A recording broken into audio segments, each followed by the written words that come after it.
All right, one last look at your traffic and weather for your ride in on this Friday morning. A couple accidents to report, one at Confederate and Bull Street, another one at Forest Drive and I-77, another one at I-77 northbound right at Killian, and then another one at Screaming Eagle Road and McCord's Ferry. Guess what? It's going to be hot again today, high of 93 with a mix of clouds and sunshine. About the same for tomorrow with a high of 94 on Sunday as well, and a chance for afternoon thunderstorms on the daily because, it's the middle of summer. That's your traffic and weather from Wetzel's Automotive Traffic Center here on the early game.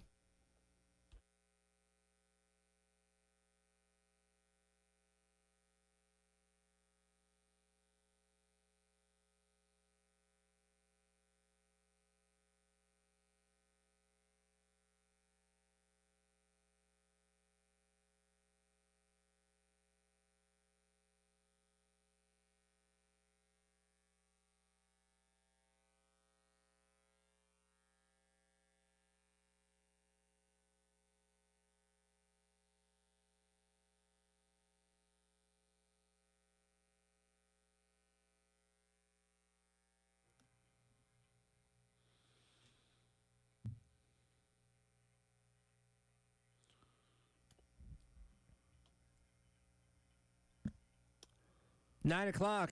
Good Friday morning to you. Welcome in. It is The Extra Point. Tyrett and Jack Belcher along with you, getting you set for your weekend. How we doing, Jack? Doing good, man. Doing good. It's once again very hot out today, and that's going to be par for the course for the next 2 months. Yeah, I mean it's not like we're in summer or anything, so it makes sense. But how you doing, buddy? Doing good. Excited for the weekend. Longer weekend for me. I'll be off on Monday. You're heading for another trip coming up here soon, right? So, and again, it was not intended this way, but I had Arizona planned for months with Caroline, my girlfriend. But my family is wanting to go to the beach next week, so we are going. We're going to Florida, so we're going to Amelia Island, which will be a lot of fun. So. Okay, where is Amelia Island? So honestly, you ever looked at his high school numbers? By the way, oh dude, they are ungodly. I mean. We talk about in this state, Jadeveon Clowney putting up the numbers that he did and being as freakish of an athlete as he was at South Point in high school. Derrick Henry in the state of Florida was bonkers, man. How many high school kids do you think he embarrassed with a stiff arm like he's done at the college and pro level? Yeah, I mean, probably every single kid. I wonder what this kid looked like as a freshman, and then just have Derrick Henry just smack these guys to the ground. I mean, it's crazy. Because, we've seen him put so many guys, on their butts with stiff arms, at the pro and college level. I imagine there was at some point he's running, maybe as a senior in high school, and he's, going up against, a 5'6", freshman corner that's trying to square him up. That probably didn't end well. No, probably didn't, so... Yeah, but we'll have fun with that. Your birthday's next week. Yeah, 4th of July. Yeah, I am a 4th of July baby. So is my wife. Oh, yeah, that's right. Cool. So, Post Malone, also a 4th of July baby. America. 249 years. Next year's the... next year's the 250. Is there a word for that? I know 200 is bicentennial. Is there a bi and a half or a between a bi and a try? Let's see. What is the word for 250 anniversary? Oh, you're right. You're ready for this? There's 3 different versions. Okay. You have the bisesquicentennial. All right, that's wordy. You have the sesquicentennial, and you have the semi-quincentennial. Okay. These are some big words. I think the one that you used, this is the third one I just listed off. I guess so. They don't flow off the tongue quite as well. Yeah, it's literally a Wikipedia page. The United States. Well, it must be true then. Yeah, semi-quincentennial. So. Well, that's a week away. Summer's really kind of flying by, which is good because it means getting close to football. Yeah, what, 65? 65 days. Almost there. I'm telling you, man. Yeah. By the time 4th of July gets here, so when we start rolling, we'll be about a week and a half away from SEC Media Days, and football season's here. So a lot of things to get to, including some football stuff. But we'll dive into some basketball coming up next, right after our Sandstorm Pick Me Up.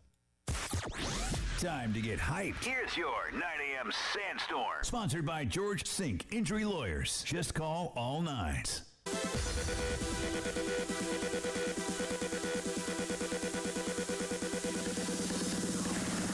It is time for your 9 a.m. Sandstorm Pick Me Up, brought to you by South Carolina's largest injury law firm, George Sink Injury Lawyers. If you've been hurt in the car or at work, call George Sink now at 803-ALL-9. Of course, 2 nights ago, CMB getting drafted by the Toronto Raptors with the 9th pick as he starts his NBA career. Yesterday, Coach Paris was on the postgame show with Jay and Elijah and, of course, gave his thoughts on what it was like seeing his star player from the past couple years go achieve his dream of being drafted into the NBA. Yeah, I think it highlights a couple of different things. One is that, the talent that's in the state of, not only the state of South Carolina, but just even in the city and the surrounding city of Columbia. But I think when you talk about our program, we're rooted in things in development. We're rooted in good fundamentals, and so as you get to the next level, I think that's what it was. You see Gigi got drafted maybe in a position that he or someone else didn't anticipate that it would be that, right? But when he got his opportunity as a young guy, 18-year-old, he makes the all-rookie team in the NBA because he was ready, because he was prepared. I think we have really helped him in that way be ready when his opportunity came to be able to go. He was able to shoot.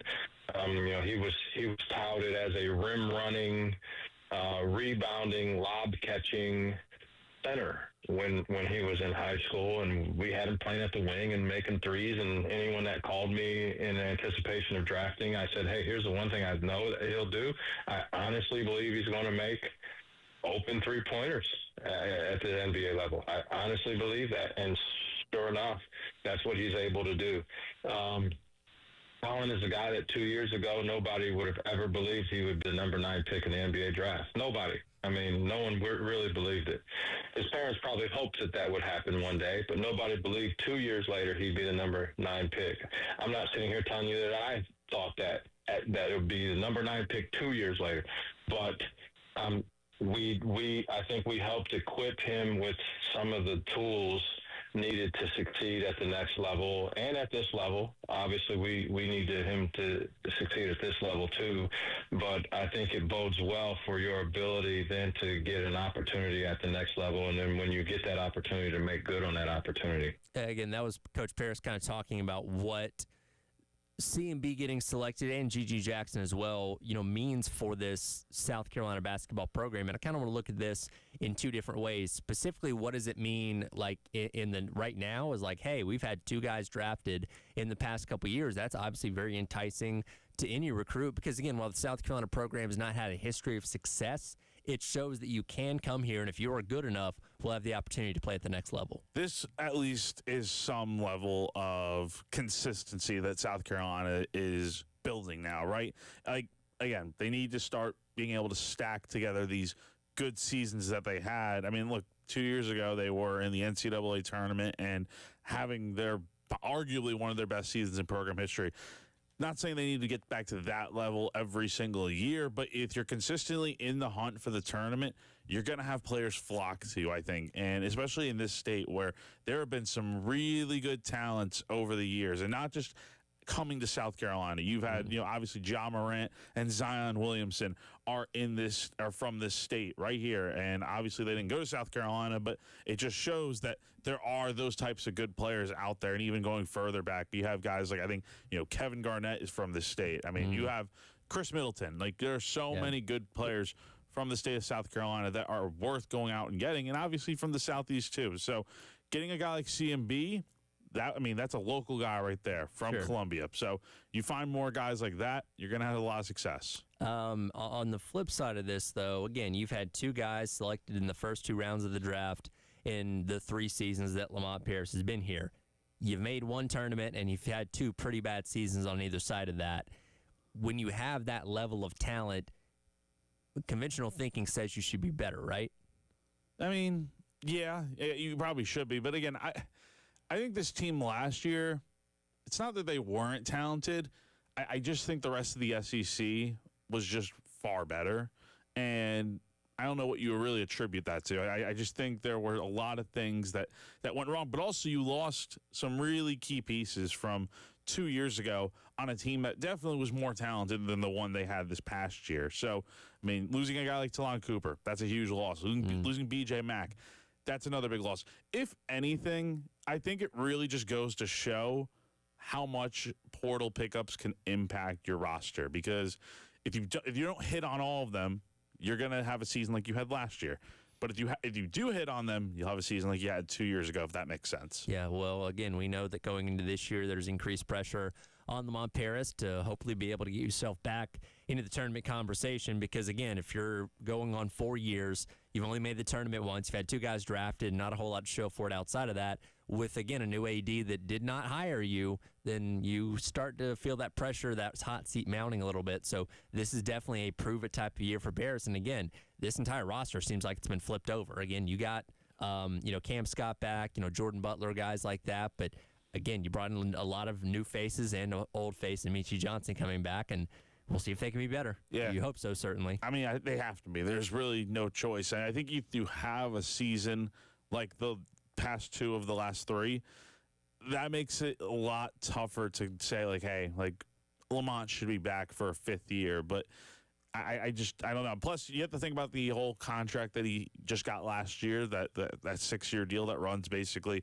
through the end of the decade, and that might be a lot to think about in this new era of revenue sharing and stuff. So we'll see what happens, but I think I'm more optimistic that South Carolina is going to be a bit better this year. I think it's going to take time to build chemistry with this whole basically new group of guys with 11 new players on the team. But I like some of the young guys they're bringing in, too, from high school, and I think some of these transfers can pan out. Just seeing some breaking news right here on ESPN. Ooh. Masai Ujiri, the Raptors vice chairman and president, has left the team. And he's been there for years. I mean, oh, my gosh, that's some breaking news. Yeah, I think they mentioned there was a impending ownership change, maybe that has something to do with it. But yeah, some front office drama for CMB's new team. Yeah, that's not ideal. No, it's not. No, right after getting drafted. Yeah, that your vice chairman and president leaves, or gets fired, one of the two. I mean, it says out, so I'm assuming that means fired. But yeah.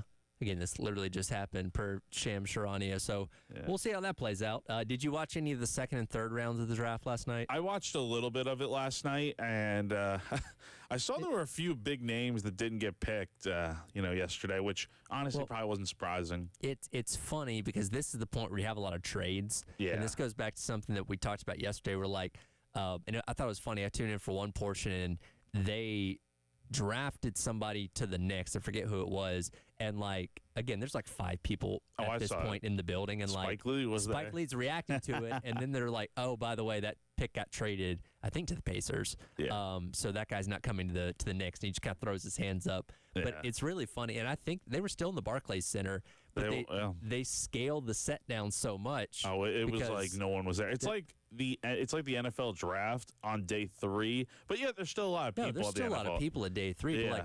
But there were so few people there when they were talking at the panel at the desk. Yeah. You could hear them echoing because there was just that little noise in the building, which I thought was funny. It is very funny, but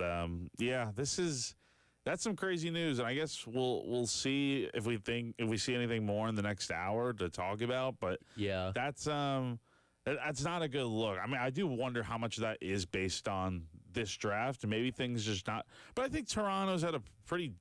I mean, the Elijah Martin pick, I don't know how that's going to work out, but I think CMB's a pretty good pick, all things considered. Yeah, and again, when you're a first-round pick, got a guaranteed contract, you're not worrying too much. But this is definitely something that raises concern for the team as a whole and the organization as a whole. So we'll see how this unfolds, to say the least. Yeah, good young team, but this is definitely a little bit of a surprise move, at least from the outside. Talks of football coming up as the Extra Point rolls along. Taking a look at some of the most important games of the college football season. It is the Extra Point, Tyler and Jack, on your Friday here on the game.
Welcome back in, Extra Point. Tyred, Jack Veltri along with you on your Friday here on the game. Again, 65 days away from kickoff for South Carolina. That means 64 days away from most teams starting their 2025 season. Yesterday, Andy Staples of On3 put out his pivot points and listed the games that he thinks could define the college football season. Some of those ones include Florida and LSU, Illinois and Indiana, Auburn, Oklahoma, Texas Tech and Utah, Oregon, Penn State, Alabama and Georgia, Boise State, Notre Dame, Louisville, Miami, just to name a few. When you kind of look at this list, are there any ones that specifically jump out to you above the rest? There's a few, I think, and some of these might not be the most prominent, marquee, popular games, but I think there's a few underrated ones on this list that definitely, when you look at the teams that were there are teams that we know probably are going to make the playoff, and then there are teams that maybe made the playoff last year, were close, that may not make it this upcoming season. Illinois, Indiana on September 20th, I think, is one of those games that I'm referring to here, just because Indiana obviously was the story of the year last year, winning 11 games and getting to the college football playoff under Curt Cignetti, and that was something that I think you ask any college football fan, no one was probably expecting that. I mean, Indiana, for all intents and purposes, is a basketball school. So for them to have the year they did last year was crazy. And can they do it again, I think, is the big question. Illinois is kind of that similar position, I would say. They're coming off a 10-win season last year, obviously, as South Carolina fans are well aware, and Illinois did beat them in the Citrus Bowl last year. And I think they're a program that maybe not playoff bound yet, but I think they have the pieces to get there. Yes, they lost their top receiver, but they do have Luke Altmaier coming back. And so I think this is an early season game that could really kind of shape what the season's going to look like for one of these two teams. It really kind of seems like a game that could decide that wild card spot out of the Big Ten. Because, again, nobody expected Indiana to do that last year. And, like we're thinking Ohio State, Penn State, Oregon, all those teams most likely going to make the playoff. But if there's like that one that could kind of not even come out of nowhere, but could be in that kind of second tier where like, okay, I don't think they could actually go on a run capable of doing that.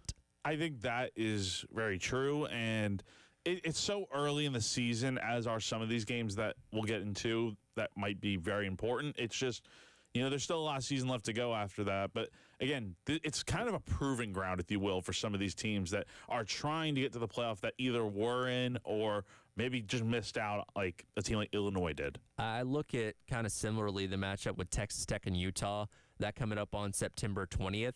It seems like this could be like a playoff eliminator type of game. Like last year, the Big 12 was wide open. We had no clue who was going to win that thing all the way down to the very end. There were like 6 teams in contention for the championship game going into like the final week or two. Obviously, Arizona State ends up beating Iowa State and making the playoff and darn near winning the Peach Bowl against Texas. And it seems like the Big 12 is going to be wide open once again. Utah is always thought to be that perennial like favorite, at least in the past couple of years. And I know Cam Rising keeps getting hurt, and that keeps kind of derailing their plans at times. So how are they going to reset now that Cam Rising has finally decided to retire from football? Texas Tech has spent maybe just as much as anybody in the portal this offseason. How's that going to translate on the field? Can they just run roughshod over the Big 12? We're going to have to see, and that's going to be one of their biggest tests to start the season. And, again, the Big 12 is likely going to be a one-bid league. So whoever comes out of that championship game, and maybe these two teams end up rematching at the end of it, because like every other conference, they take the top 2 at the end of the day. Like this one could be an early tone setter for the Big 12 conference. Yeah, I mean, if you look at these two teams, I mean, this is a must-win game, I think, in a lot of respects, because, the Big 12, as you said, I think it's pretty wide open, though I do think you look at it right now and just pick who you think is going to probably win the Big 12. I think you probably go with Arizona State just because they have Kenny Dillingham. They have a pretty good system there with a good quarterback and some good weapons out there. But, yeah, these two teams, Utah always seems like they're pretty consistently good. But Texas Tech is one of those teams that, obviously had a lot of offseason investment here. They're going to have to really prove early on in this season that they're legit. What's another one for you? I think another one, probably a bigger matchup, I would say that, again, a lot of these games on Andy's list, I wish some November games would be included because they're really just based on the first 2 months of the season. But I'll say a really big one early on that I've been looking forward to just for a while here with the Big Ten and all the different realignment and stuff. Oregon going to Happy Valley and playing at Penn State September 27th. This is an Oregon team that I don't think had a lot of challenges last year. Yes, they beat Ohio State, but they beat them in Eugene. In controversial fashion. Yes. So, they were undefeated through the regular season and stuff. I just think this is a big test here that was missing from their schedule last year.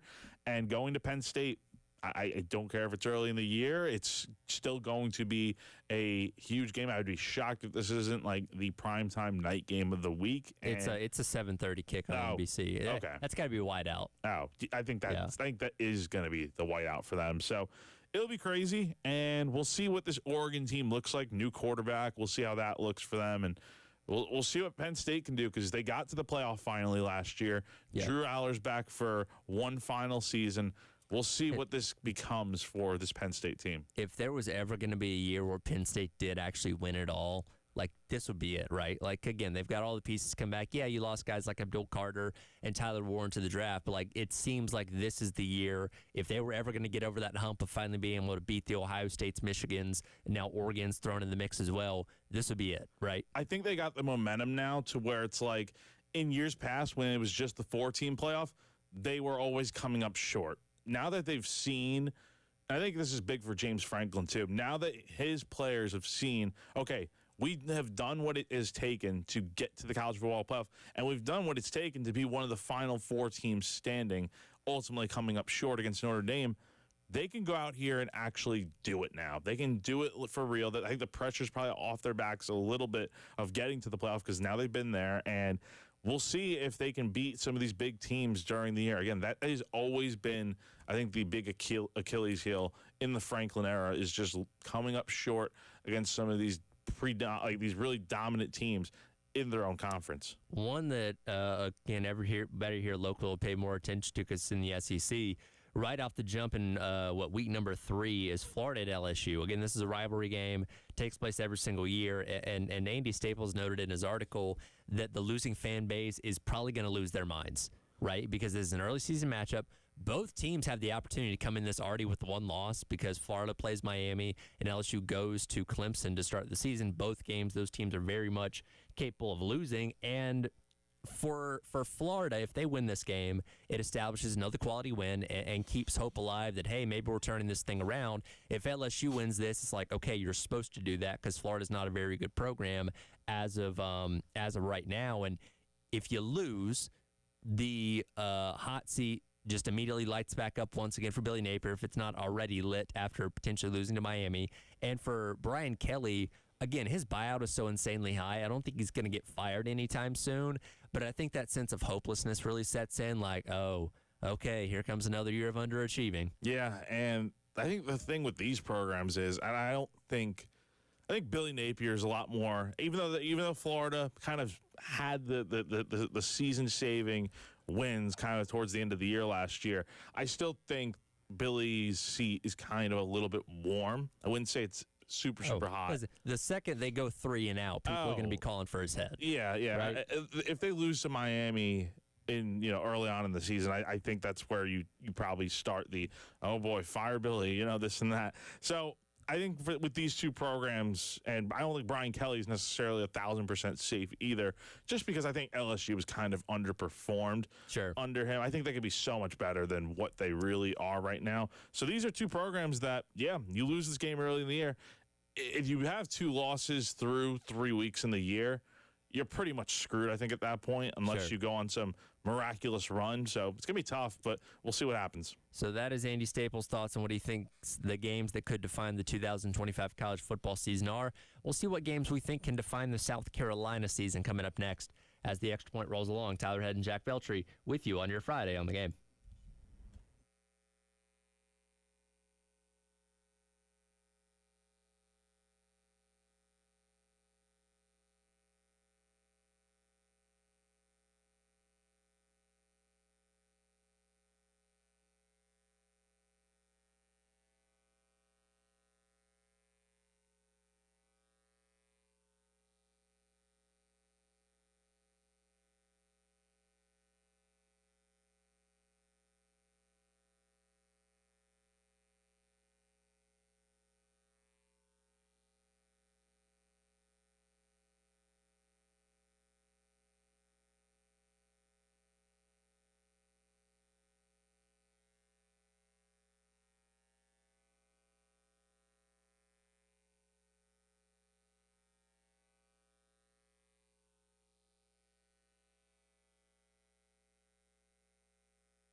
Welcome back in. It is the Extra Point. It's Red and Jack Belcher along with you here on your Friday on the Game. Appreciate everybody checking us out on the Game TV. Sponsored by our friends over at Shepherd's Glass and powered by Integrated Media. Also check us out on the 107.5 The Game app. Just head to the iTunes Store, the Google Play Store. Download it and it takes with you wherever you go. Talked about Andy Staples and the games that he thought will define the 2025 college football season as a whole. Let's focus this in on South Carolina now. What games to you define South Carolina's 2025 season? And let me just preface this first. So, number one, I think we all know the biggest game on here is obviously South Carolina-Clemson at the end of the year. Yes. I think we know what That's kind of always a given. Yes. Yeah. The biggest games on the schedule, we kind of know. Like going to LSU after last year, Sure. I think that's a big game right there that we all know. I think when we say the games that define the season, they don't necessarily mean the biggest games, Right. but it's the ones that when I mentioned this first one here, it's like South Carolina has not won this game on the road in forever, and I'm referring to when they go to Missouri. May not be the biggest game on the schedule, but it's one that early in the year, it's like South Carolina is supposed to be very, very good this year, right? Yeah. Like, they should be 3-0 through the first 3 weeks of the year. There's some talk, with us, national media, people just thinking this team should be 5-0 or 4-1 through the first month of the year, which would be a very good start to this season. To get to 5-0, you got to be able to go on the road and beat Missouri. It's been forever since they went on the road and did that. When was the last time? 20. Oh man. When they won double overtime. Yeah. Like in 2013. I mean, it's been a while. It's been a minute, and so look, they got over the hump and beat Missouri for the first time in 5 years last year. First time they beat Drinkwitz. Yeah. So, I mean, look, it's going to be a pivotal game early in the year and one that will really show if they can go on the road and win this game because it's their only real true road game in the first month, it'll show all right, they can beat a pretty decent team in Missouri to start the year on the road. That's one that jumped out to me too because, again, this is kind of your path to 5-0 in my opinion. I think you should be able to beat Virginia Tech, beat SC State, Virginia or Vanderbilt. That's tough, but I think South Carolina is the better team overall there, and I don't think they should have a problem with Kentucky in week number 5. So yeah, that trip to Missouri again, that's been a tricky place for them. Traveling, it's your longest trip of the entire season, especially early in the year. Like that could spell a lot of problems for Carolina. But if you get over that hump, if you can beat them, then yeah, you're easily potentially looking at a 5-0 start, which I think is pivotal as you run into that very tough month of October coming up after the bye. And speaking of that month of October, I think you could literally pick any of the games on the 3 games on this slate as being the toughest and probably the ones that will define. I think the month of October is going to define the season one way or another. But for the sake of this talk here, I think one game that really does stick out probably is that October 25th game when Alabama comes to town. And South Carolina, as we all know, came very, very close to beating this Crimson Tide squad last year in Tuscaloosa. Me personally, I think South Carolina should have won that game. They had all the momentum kind of going towards the end of the game, making that ferocious comeback, and it looked like they were going to win, but obviously came up just short. With Alabama coming to town this year, I think Alabama is going to be a much improved team. I think all that noise out there of you have Thomas Castellanos from Florida State talking all that junk about how he's ready to play Alabama and all this, and you got Diego Pavia talking about. I just think Alabama is going to be a very dangerous team this year and one that probably will be contending for a national championship. South Carolina might have something to say about that with this game potentially being at night. Yeah, it's one that really, if South Carolina wins this game and they're having the type of season that we think they can have up to this point with maybe one loss or two, it's going to be a game changer heading into that final month. I think there's also something significant about the Alabama hump, so to speak. And yes, Nick Saban's not there anymore, but Alabama is still a daunting foe no matter who's coaching them because they're always going to be talented, always going to be tough, and always going to be thought as one of the better teams in the SEC. So, yeah, your opportunity to get over that hump for the first time in 15 years, it looks better than ever, right? You have it at home, potentially a night game, homecoming, all that kind of stuff. Like, this is pivotal, and I think proving a lot of things about this program if we're able to win that. I will go a week earlier than that, though. I'm going to go Oklahoma. So that's home game, obviously. in the middle of that tough month of October. Let's be honest, I don't think, and I've said this before, nobody in the SEC is going undefeated, in my opinion. It's a tough conference, and I think South Carolina, if they have losses this season, are going to come in that month of October.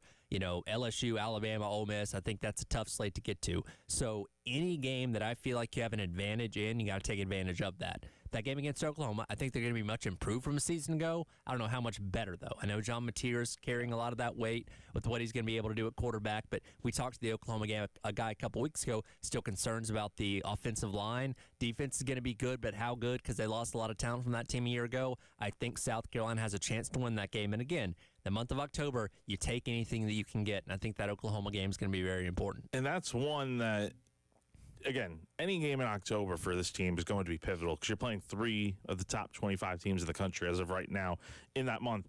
I mean, that'll be coming off a week where you have already faced LSU, and if you lose that LSU game, it's like, all right, how are you going to respond with a 2-game homestand against Oklahoma, team that you killed last year, that is going to be looking probably for revenge in a lot of ways.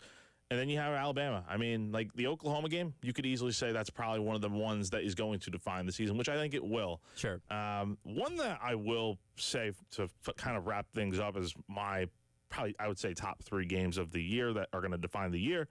You could really go either way with this, but I think either this one of these 2 games on the November road trip are going to be massive. Me personally, I think the Ole Miss game right after Alabama is huge just because that's another team that was in the way of getting to the playoff last year. Like, again, if South Carolina beat Alabama or Ole Miss, we're not talking about them missing the playoff probably. 10-2, they're in. Yeah. I mean, say what you will. I mean, you have Miami and SMU and all that, but I think South Carolina is definitely in as a 10-win SEC team. Ole Miss was the one team that I think really just dominated them last year. I mean, I remember us talking on radio for the next 5 days after that game. I mean, it was brutal. That was the most embarrassing game I think South Carolina had. Coming off of a bye, too. Coming off of a bye. And this game is not coming off of a bye. It's coming off 3 of your toughest games of the year. So you really got to go out here and show, like, okay, what are you going to look like? And I think the big thing with the season, Tyler, is the schedule's always tough. But the road games in particular are tough, but they're the ones that are going to make or break what this team is in terms of if they can get to the playoff. Like Missouri, we mentioned, you got to win that game. You go to LSU, that's tough. You go to A&M, that's also very tough.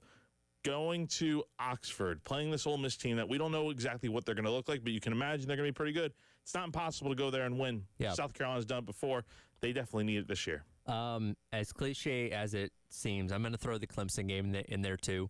In the last week of the regular season, given what I think could be on the line in this game, again, Clemson's expected. They're the favorite in the ACC, so they could be well on their way to having an undefeated regular season, maybe only 1 loss, and knowing they're playing in their conference championship. But for Carolina, who, again, I don't think is going to go undefeated up to this point, they could once again be on the verge of making the playoff and needing to win this game. You also have and this is your last chance to impress the committee in doing that, you also have a 12-year losing streak at home against this team that you're trying to undo. And let's throw this in there, too. If Lenore Sellers is making a push for the Heisman, this could be your last opportunity to impress people if you're not playing in Atlanta the next week for the SEC championship game. So there's the potential that this could be the most important game in the history of this rivalry. I feel like it's hard to top what last year was, but which at the time I feel like was the most important game. This one could be bigger. I think it could. If it has that playoff feel to it, it's definitely going to be bigger, but it'll be crazy because South Carolina hasn't beaten Clemson at home in almost 12 years now. So It's been a while. We'll see if it can happen this year, but I'm definitely that game's always a given. That's always going to be one of the most defining, but there's so many games on the schedule that are like, you may not think they're huge, but trust me, they're going to be big this year. Yeah, and hey, don't overlook week 1. I think South Carolina is the better team. Again, about a 10-point favorite, 9.5-point favorite at this point in time, but don't go in there and trip over yourself. Right? Like, I think if you handle your business and don't make dumb mistakes, you'll be fine. But, yeah, if you're fumbling the ball, which was a problem last year, throwing interceptions, giving Virginia Tech short field, they could end up surprising you. And make a big statement on national TV. It's a big deal.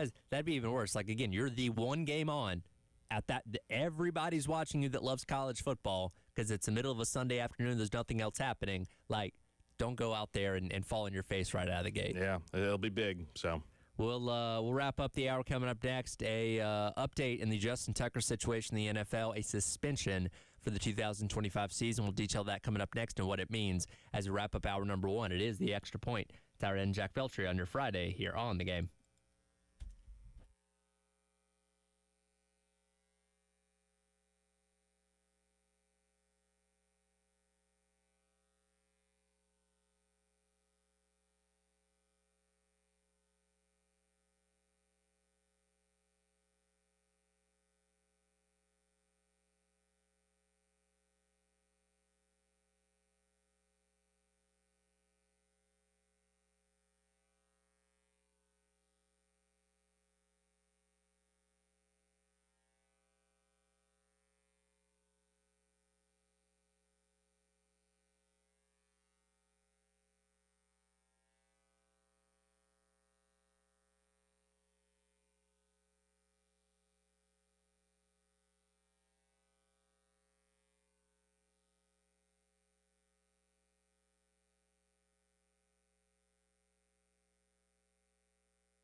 Welcome back in. It is the Extra Point. Tyler Head and Jack Beltry along with you here on your Friday on the game, wrapping up hour number 1 of the Extra Point. Yesterday, it was announced the NFL has suspended former Ravens kicker Justin Tucker for the first 10 weeks of the NFL season after all the accusations of a sexual assault by the various massage parlor employees around the city of Baltimore has come to light across this offseason.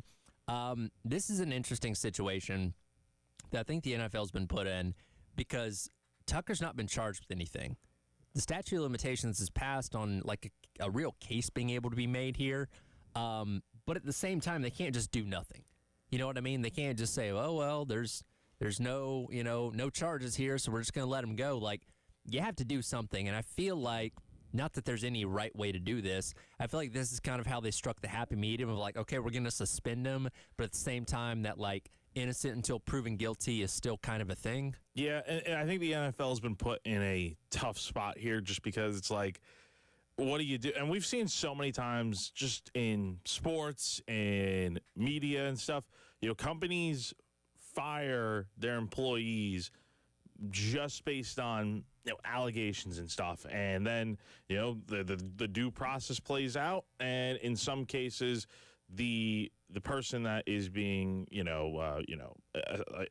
I think they get just, I'm trying to think of the right word here, but pretty much they're proven innocent, essentially, is what I'm trying to get at here. So I think with this, it's good to see that the NFL has made a decision here and kind of just decided to suspend him, which I think is the right move. Yeah. I think it'd be a bad look if the Ravens cut him and then the whole process plays out and it turns out that all the accusations were false. Not saying they are. Sure. I think we'll see how it plays out, but I think the whole innocent until proven guilty thing really should be a factor here. And again, this is some pretty damning indictments. Like, again, 16 different people making these accusations against him. You may lean towards saying, okay, yeah, this is probably at least to a degree true, which again, if that's the case, then yeah, it definitely needs to be dealt with in some kind of way. This gives the NFL the ability to let time play out and see if anything else comes of this, good or bad, and kind of act accordingly from there.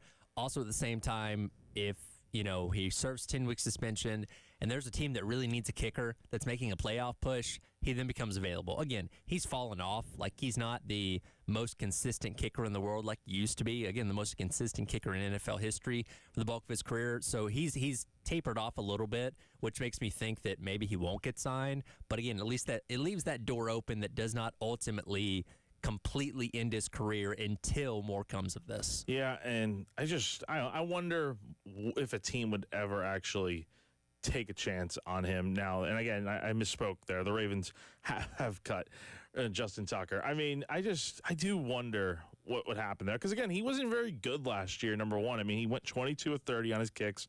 He had the lowest field goal percentage by far of his career. This is a guy that's normally in the upper 80s and low 90s. And this is a guy that was kicking at a 73.3% rate last year with his makes. So I do wonder from that standpoint if it's even worth taking him because he just hasn't been very good.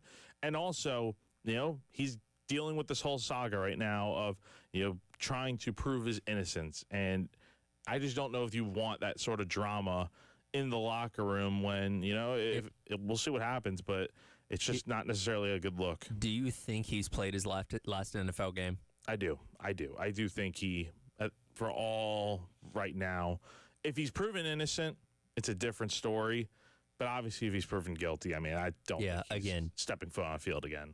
This is a lot of accusations. So, like, again, it's tough to say that it's probably not true. But again, we don't have everything here. There's no case at this point. So I don't know. It's a mess of a situation that is unfortunate. Certainly for the women involved there, and we'll see what comes of it. Just got to let it play out, and we'll see what happens. Well, enjoy your trip, man. We'll see you in a little over a week. Yeah, I'll see you then, buddy. All right, coming up next, hour number 2, the Extra Point. Run the numbers with Corey Parson of the BetMGM Network. Up next here on the game.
All right, welcome back in. It is the Extra Point. Tyler Head along with you on your Friday here on the game.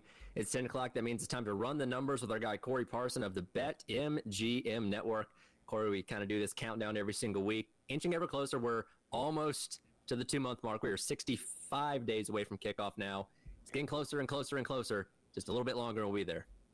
Closer and closer and closer to when the bets matter. We'll be out of talking season and be into action season. Obviously ready for the grass, the smell of the grass, the hitting, the cleats. So definitely looking forward to it. Got a lot of stuff to talk about this week. Despite that, even though we are just in talking season, right, we still can break down some of these numbers and see what they mean and hopefully give the audience some good information, some entertaining, informative information moving forward. I mean, this is the slowest part of the sports calendar now that NBA, NHL, all college sports have stopped. Really just you have Major League Baseball, you got WNBA, you got golf, tennis, obviously with Wimbledon coming up. So there are things happening. Is there a correlation between the slowing down of the sports calendar and the overall interest in bets being placed across the board? Oh, yeah. Obviously, this is the time of year where you don't really see the handles be that big as people start to get ready to ramp up and save their bankrolls. Now, you don't get me wrong. You do have a significant portion of the betting public that is really into Major League Baseball, particularly Major League Baseball props, pitching props. The W has not had kind of the success at the window this year that it had last year. Obviously, Caitlin Clark's rookie season, her being injured this year for a spell, that team not playing as well as people thought. So the window has kind of slowed down, but yet and still, she's still the biggest star in American sports right now. Sure. Well, I would expect that to pick up over the course of the next couple of weeks, particularly if that team can get themselves together, those games get a little bit bigger, and they can get inside that race and probably compete for a championship. I think that will pick up.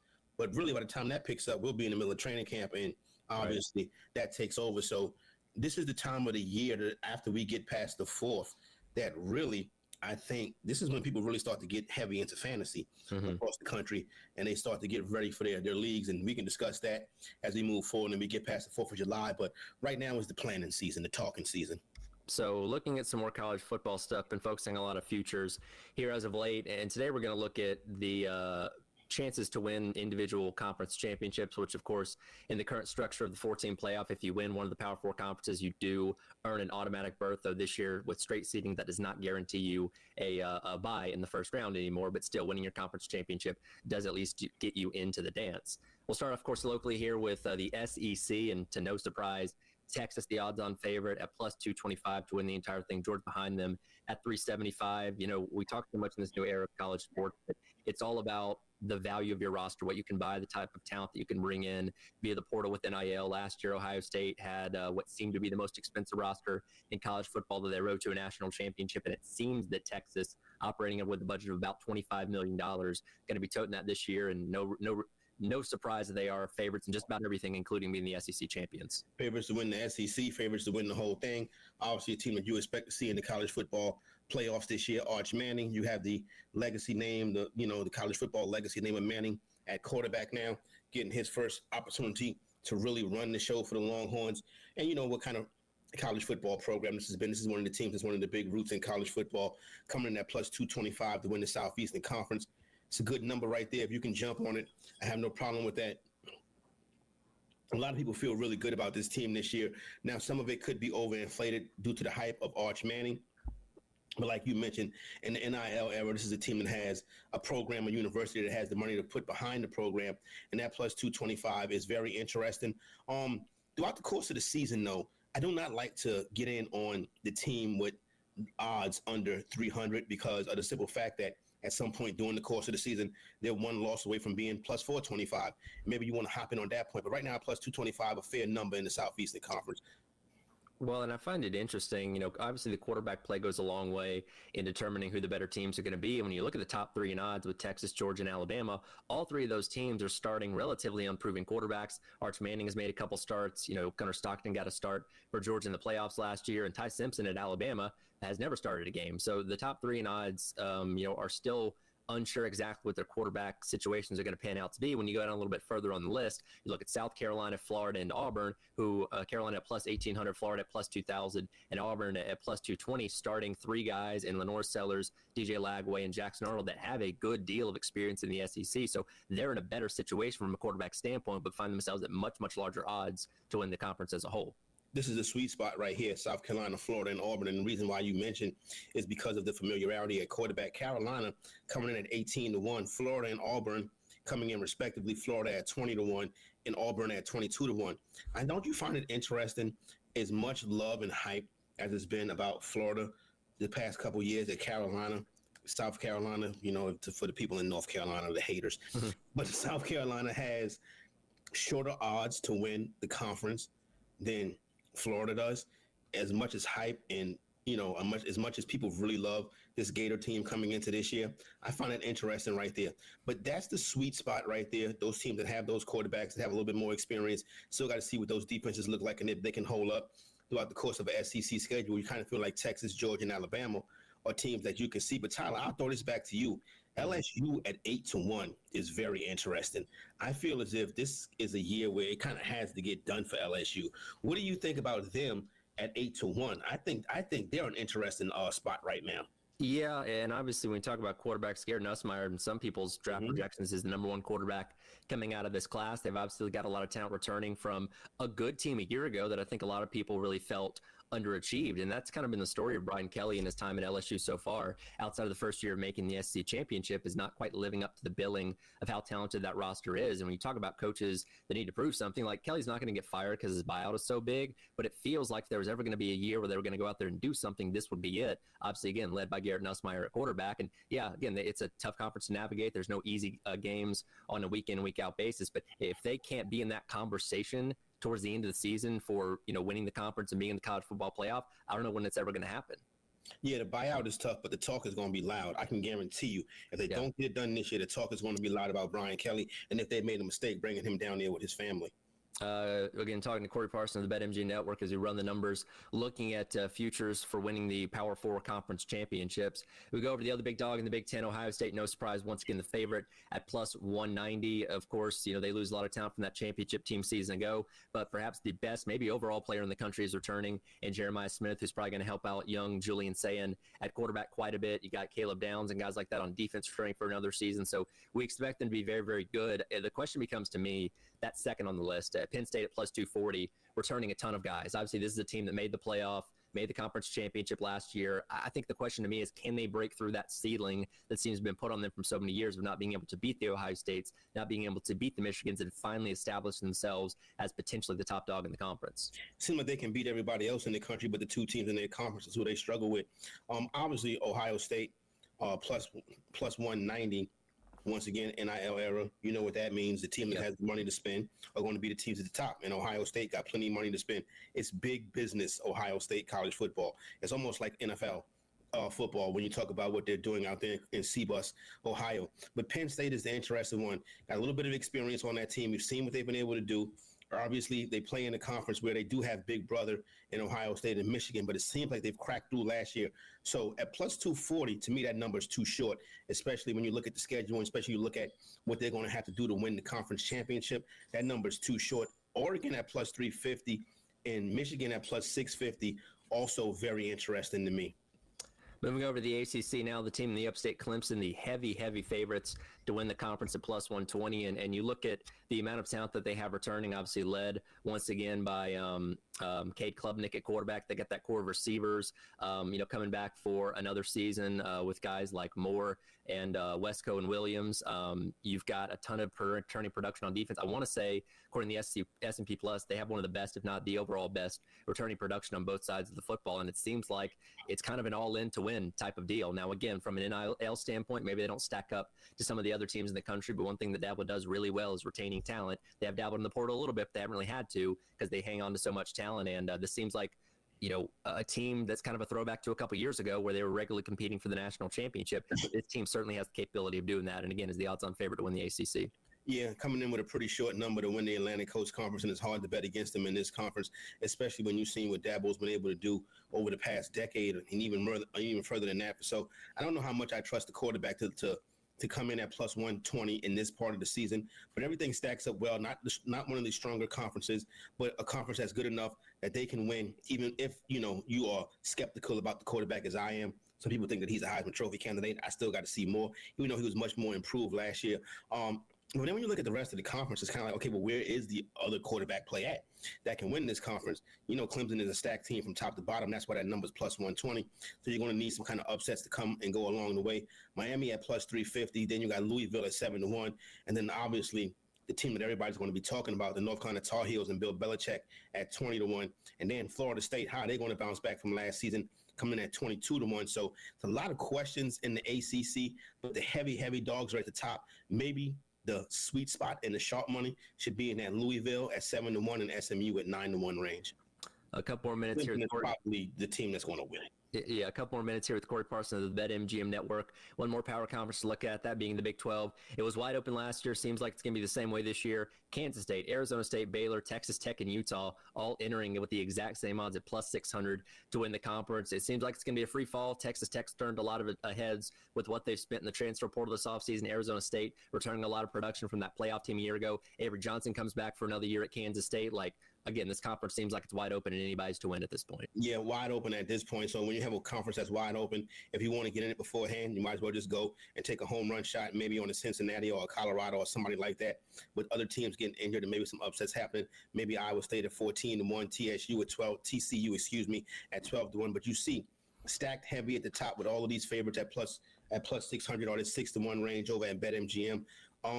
But I look at Utah as a team with the best home field advantage.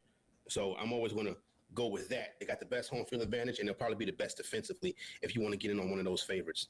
Last one for you here before we let you go. Again, as this calendar slows down a little bit, NASCAR's doing something interesting with their own in-season tournament that I feel like is kind of a play to try and get more people that are in the sports betting realm to pay attention to their sport while there's not as many things going on.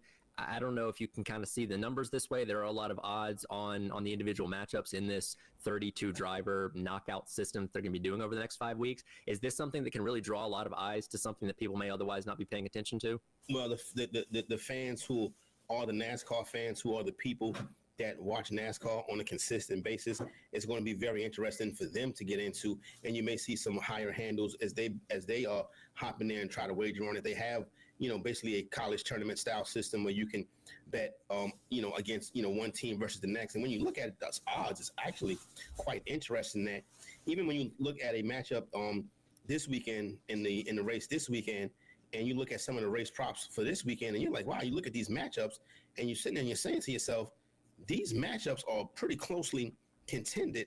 So even when you look at a matchup with Denny Hamlin versus Ty Dillon, Denny Hamlin at only minus 220, that can be a money-making opportunity right there. So if you are a fan of the sport and you want to get in on this, being that there's not a lot of handle and not a lot of sharp money attacking this, you can come in here and make some pretty solid money to set yourself up pretty good for the football season.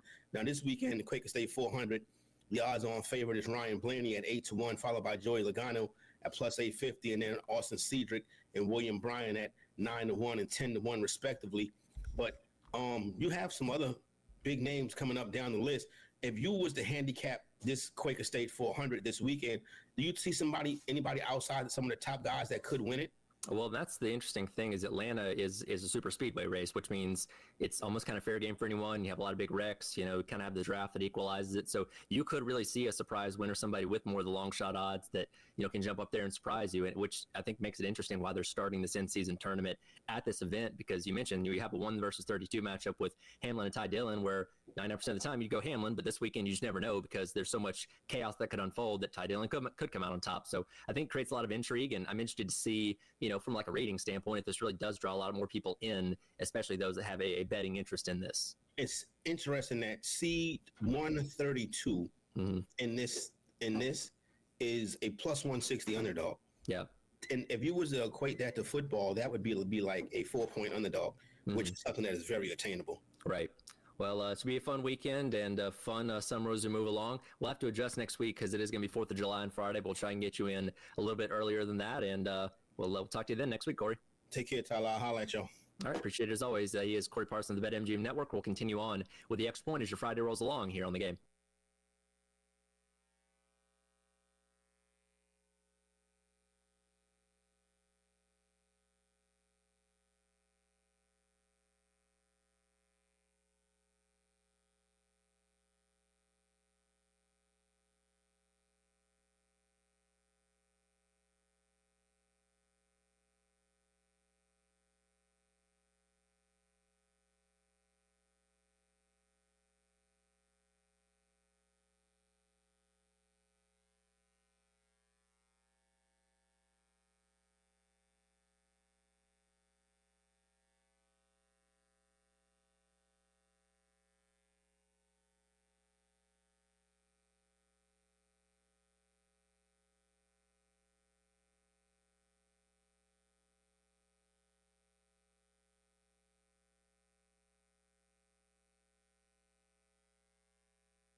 Welcome back in. It is the Extra Point.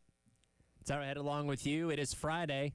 You know, that guy means our guy Joe Machika hopping here with me in studio for the first time in a while. Yeah, it's been a minute. Welcome back. Thank you. Appreciate it. Rockin', is that a John Daly fit we got on today? Yeah, John Daly. Yep, had to bring it out. It's Friday.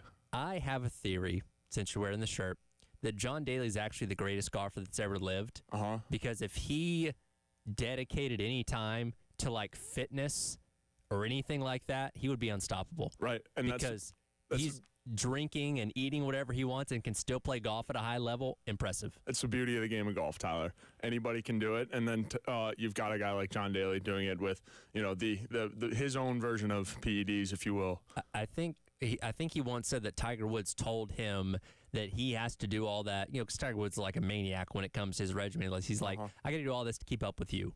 So, again, my theory of him being the greatest golfer alive, I think, stands up. Oh, yeah, absolutely. It's certainly a theory to run with. And, yeah, John Daly, the man, the myth, the legend, getting his first major win in Indiana, of all places. Very, very cool. Yep. Again, he's a wild man, and anytime he does something, I'm usually entertained by it. Right, likewise here, Tyler. So last week, a little bit under the weather. Had to bat a little bit early. We're feeling good this week? Feeling better, Tyler. Yeah, a little sun poisoning. I know I'm probably going to catch some flack for it being a northerner. Sure. You know, it's like not prepared for the sun and whatever, and probably deservedly so. You know, but yeah, sun poisoning, under the weather, but doing better this week. Had to get in studio and you know, make up for it. I had sun poisoning once as a kid, so I can sympathize. It's not fun. You know, your skin turns about 5 different colors, and you feel like crap. Yeah, I felt, you know, like different flavors of sherbet, if you will, and it just, not good. And you know, you feel good for, you know, a couple hours, and next thing you know, it's back down in the dumps. So better this week again. Had to make it in studio. It's been a while. I feel like an intern again almost. So back in studio. You're not intern Joe anymore. You're still that longer. in my phone, but I know. Yeah, I know. Shout out to, I guess, Yuva for that nickname still somehow lingering around, I guess. Well, glad to have you back. Obviously, it's been a very busy week on a lot of sports fronts, and been talking about it a lot yesterday. CMB heading up to Toronto to be a part of the Raptors with the 9th overall pick. A little bit of an interesting story there. Team president stepping away from the team effective this morning after 12 years, or vice chair and president after 12 years with the team. So some front office drama going on there, but of course, being a first-round pick, you get a guaranteed contract. So CMB is part of whatever the future of the Toronto Raptors is going to be. Yeah, absolutely. And I think, you know, it's unfortunate that the president, you know, it gets released this morning. But I guess on the bright side, you know, you're going to get a guy that's going to believe in CMB, right? You know, he's going to want to come in there. And, you know, I think with you're going to want to take over with the draft assets that you have at the moment. So I think CMB is a little bit more worried about the cold than he is just kind of about the future. As you mentioned, that guaranteed money. He's an NBA player, and there were a lot of guys. That's kind of the story of this draft. You know, I feel like just a lot of guys just happy to be in the league. Yeah. Again, he's somebody that, you know, the size is maybe a little bit of a concern, but has good defensive ability. Yeah, the shot making is something that can certainly be worked on. That we'll see if, you know, the Raptors can bring that out, because that was kind of the secret weapon that we heard about with him that never really came to fruition in his time at South Carolina, that maybe getting with the Raptors organization, they can bring that out of him as time goes along. We'll certainly have to see. But yes, it's going to be a acclimation process when it comes to going from living in Columbia, South Carolina, to now living in Toronto, Ontario, Canada, and the weather that he's going to have to deal with. Yesterday, Coach Paris was on the postgame show with Jay and Elijah and was asked that question of, hey, you lived in Wisconsin. What is CMB going to have to deal with? And I mean, I've told a couple of stories about what cold weather really looks like. It's kind of hard. You know, it's kind of hard if you've never been around that kind of cold. And the problem with Canada is in the wintertime. Now he's playing games anyway, but there's nowhere to escape. You can't go west. You can't go south and stay in the country and get warm. When you're in Canada, you will be cold in the wintertime. So I think he's probably got to get a coat that was made in like Chicago. All right. I don't know if a coat that he picked up in Columbia, South Carolina is going to prepare him for what he's going to face there. You need a Chicago, an original Chicago coat. maybe Boston, just geographically is a little closer. Maybe you get something made in Boston, you might be prepared. So Indiana's not quite Canada, but it gets pretty darn cold there. Last year during the playoffs, we were talking to you when there was snow on the ground, so you know a thing or two about cold weather.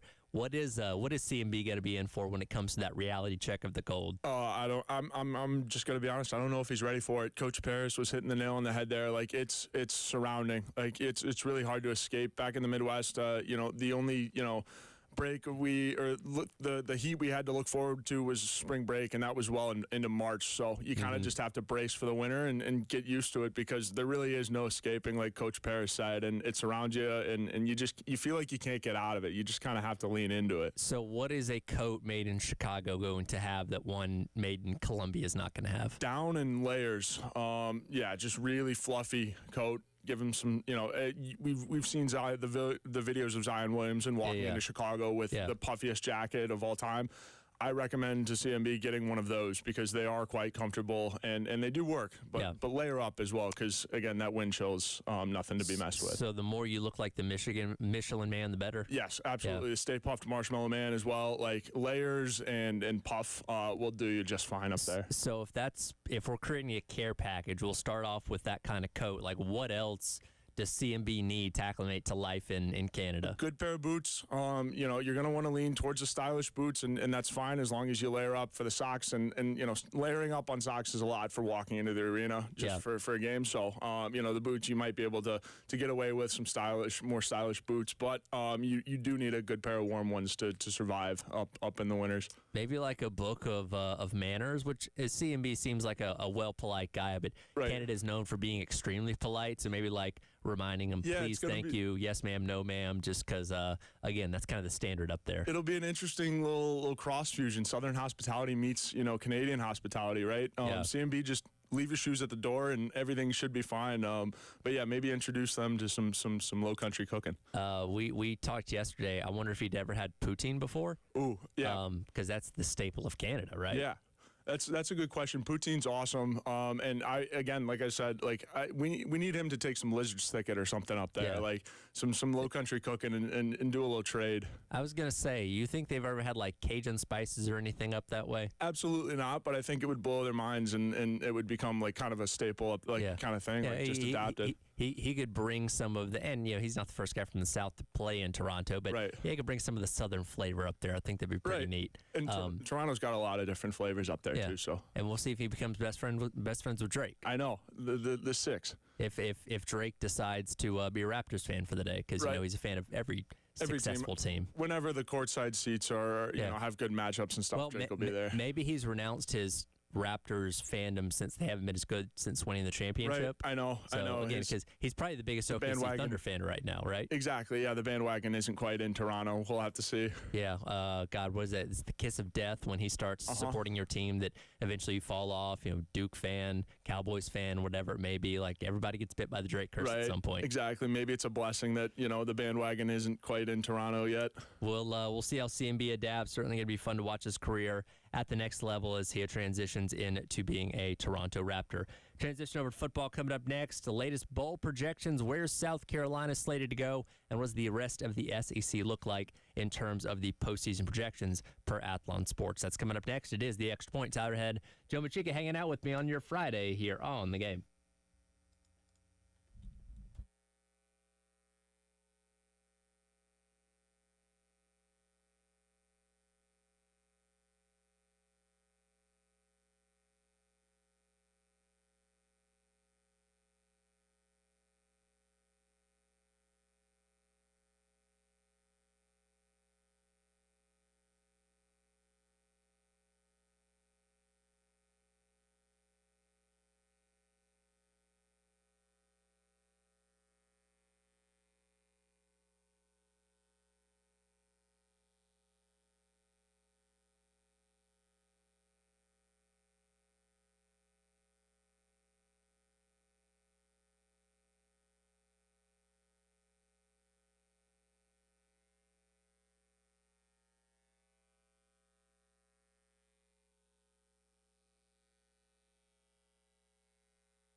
Welcome back in.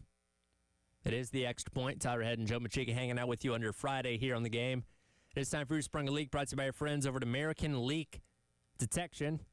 Go to the MLB last night. A lot of teams springing a leak. Only 9 games happening. Thursday's kind of a weird day during the week when it comes to series, but 9 games in action, and almost all of them were kind of one-sided, including 5 shutouts. Cubs shut out the Cardinals 3-0 last night. Rays shut out the Rays 4-0. The Blue Jays shut out the Guardians 6-0. Tigers shut out the Athletics 8-0, and the Mets shut out the Braves 4-0. Don't know what was going on last night, but a lot of teams struggling on offense. Something in the water, Tyler. Was watching a little bit of that Braves game, and none too many people happy with the way that the Braves are going right about now. But hey, maybe they make some moves at the deadline and shake some things up. The Mets fans are feeling worse. Yeah. So there's that. They've going into last night's game, they had lost, or going in 2 nights ago, they had lost 11 out of 12. So now they've lost 11 out of 14, I guess. Yeah, 11 out of 14. So still not great. Again, they had a good position at the top of the standings in the NL East and have slid back a little bit. So, again, the Mets are going to Met at some point, and they seem to be in the middle of doing that right now. Yeah, that's the best part about baseball. There's always somebody else you can point to and be hey, you know what? They're doing a little bit worse. Yeah. And my team was the butt end of a lot of that last year. So, I get it. At least you have the Rockies now and be like, hey, at least we're not exactly the Rockies. And you know what? Hey, they're currently on pace to lose and take our record away from us. So I'm not going to put any more out into the ether. They could legitimately be the worst team that baseball has ever seen. Right. Hopefully that stays on track so my Chicago White Sox don't hold that record for much longer. And again, baseball is kind of one of the few sports we have going on right now, in addition to like the WNBA, really until football season gets here. And we're in the middle of talking season, so we love looking at lists and projections and all that kind of stuff. I don't know about you. I love bowl projections. If you give me bowl projections in the middle of March, I'm reading them, looking at them, because I don't know. I love to see the progression. Like, okay, here's where you think this team's going to be now compared to when the season finally ends and we find out their destination's there. And in checking a lot of bowl projections, South Carolina consistently pops up in the ReliaQuest Bowl.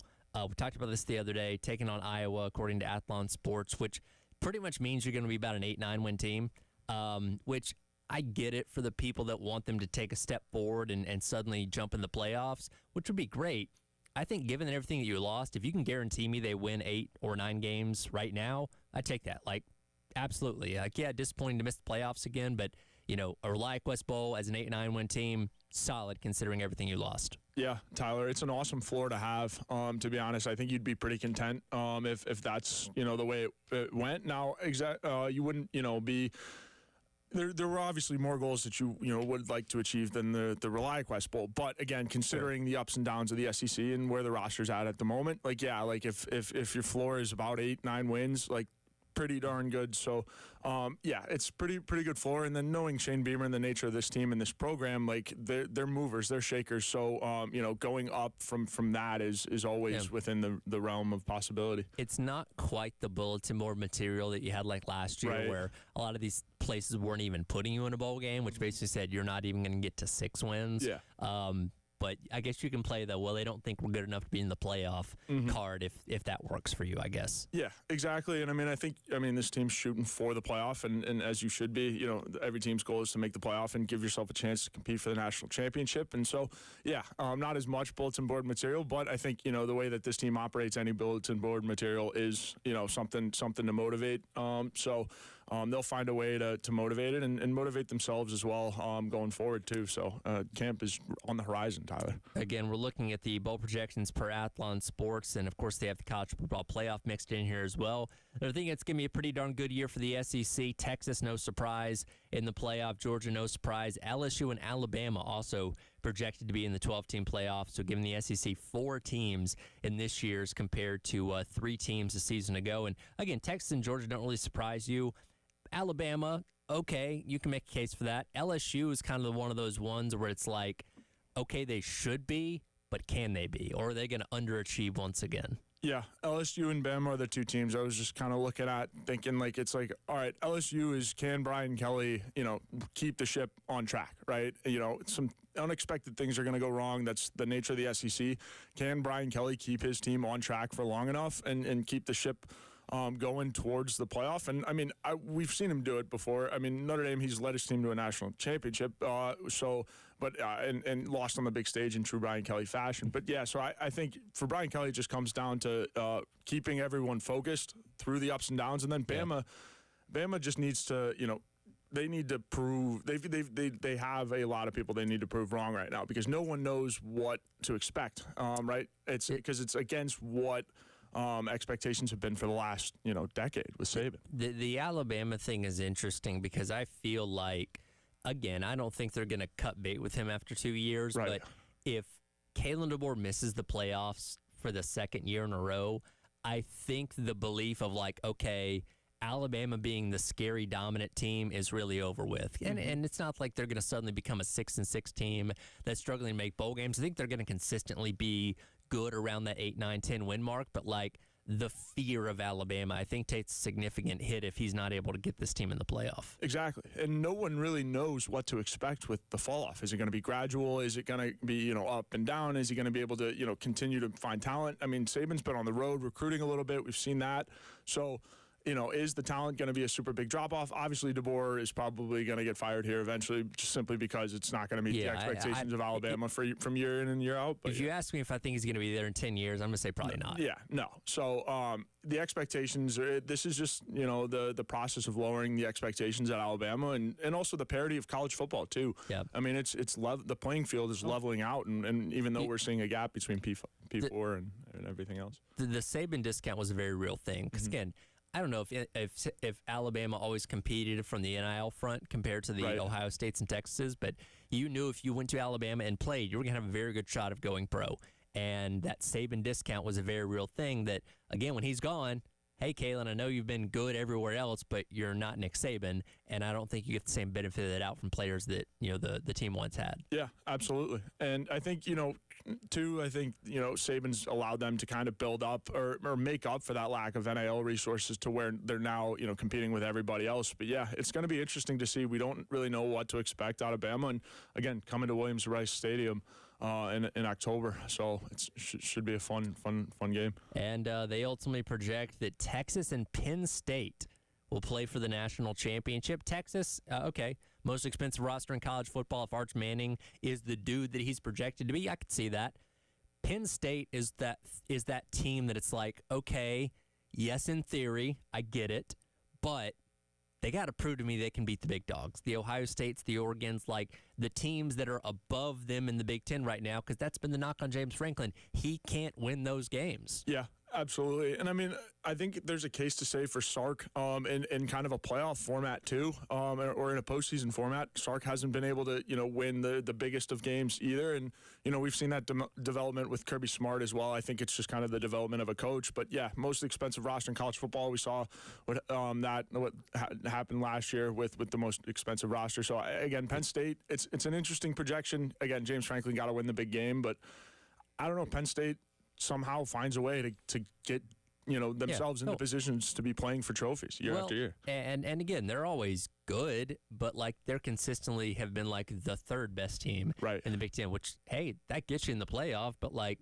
actually, and again, they beat Boise State last year. I'm not going to say that was like the toughest thing in the world to do because I think talent-wise they were just all that much better than them. But when you got into the the semifinal game there, that's when you obviously ran into your problems. Yeah.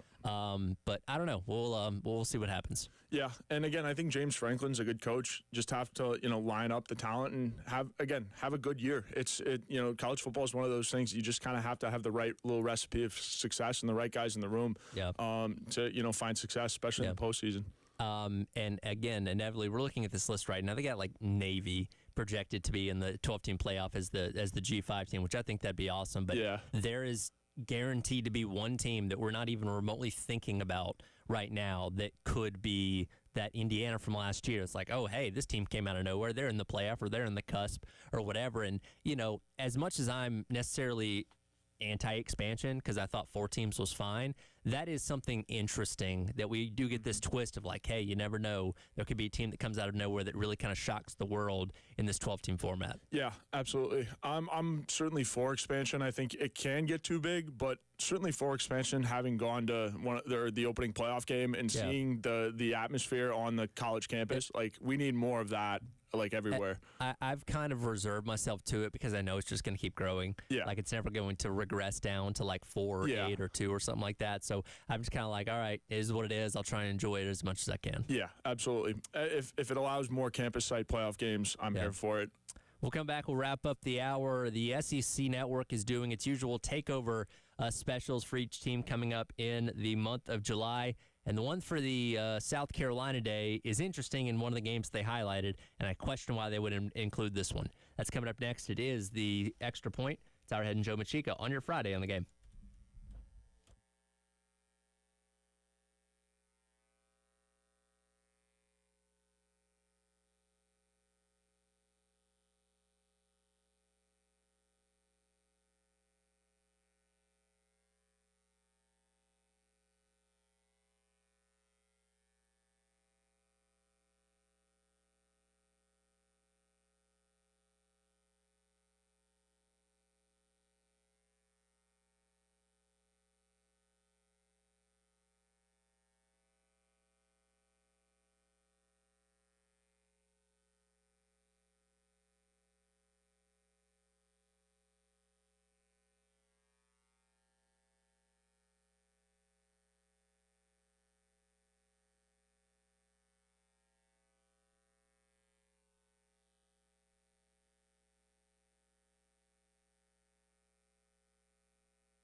Welcome back in. Extra Point. Tyler Head and Joe Machica wrapping up hour number 2 on your Friday here on The Game.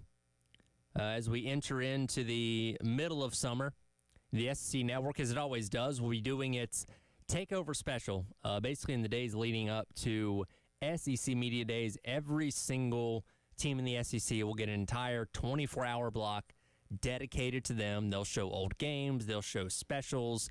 I'm sure the In Spirit documentary will be on South Carolina's Day, as well as their SEC Network, spring highlight thing that we saw the other week. But I have a question, because, and this is per Saturday Down South, they put out the list of who's going to be on what days, and for South Carolina, it will be on Wednesday, July the 9th. And they have 2 highlighted games listed here for every single team that will be shown over the course of their 24 hours. For one of those, for South Carolina, it's women's basketball win over number 1 Texas. Makes perfect sense. Obviously a catalyst to South Carolina getting themselves back to the national championship game for coming up short to UConn. The other game, though, that comes on before that at 4 p.m. on the July 9th is baseball's win over number 1 LSU. Now, I get it. Defeating a number 1 team is a big deal, but in a 3-game series where you proceeded to lose the other 2 games in what was quite literally the worst season since the team joined the SEC, I don't know about you. I don't want to see any baseball on this day if I'm trying to see the best when it comes to South Carolina sports.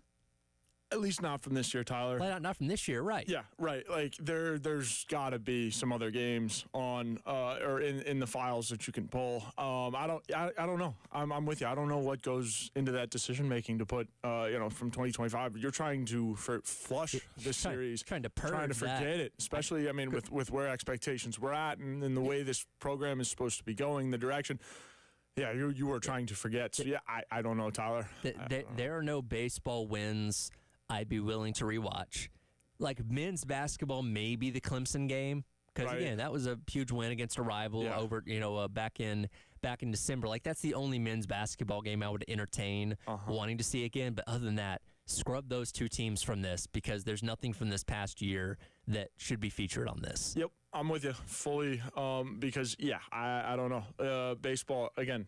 Flush this out, and especially after watching LSU win the College World Series, SEC team, and then also where Paul Maneri's last school, and it just I don't know. They're in the spot that you wish you could be in, and it's still a fresh wound. I don't even know if you remember this, but like Maneri had no reaction to winning that game. Right. Like he was just, I think, shook somebody's hand and was just like stoic. And again, we've since learned the details of what was kind of happening behind the scenes, especially come towards the end of the season, that maybe contributed to that. But there was not a whole lot of joy besides like, oh wow, Carolina didn't get swept. Yeah, I don't know. Apparently somebody at SEC Network or something was not following South Carolina baseball very closely, and I mean, who can blame them, to be honest? Yeah, so I think there's a lot more games that could be better featured. I'm sure we'll see, football against like Clemson and the A&M win where people storm the field, like Missouri, crazy last minute touchdown there. Those are the things that should be highlighted, not quite literally anything. Softball, obviously. Soccer team made the tournament this year.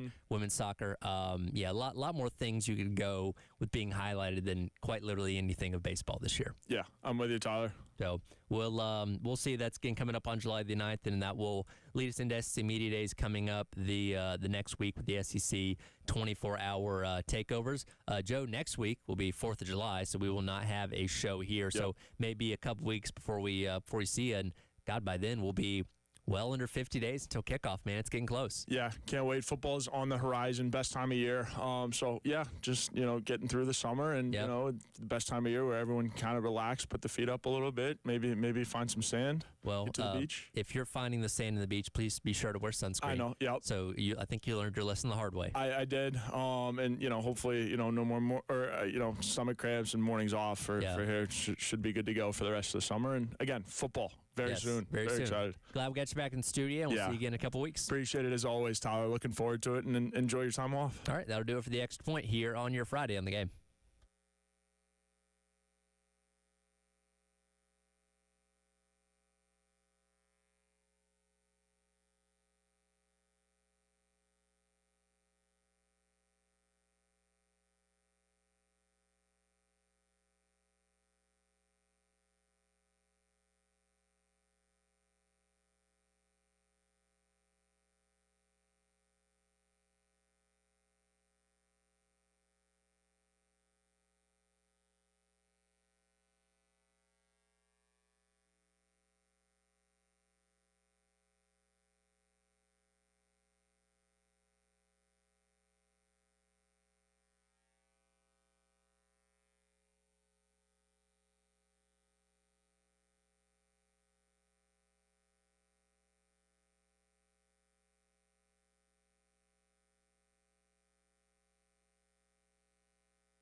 11 o'clock on your Friday morning. Welcome in. It is the Gamecock Central Takeover Hour, presented by Firehouse Subs. Tyler and Wes along with you. I think Chris is upset with how he's been doing in trivia lately, so he just decided to skip the show today.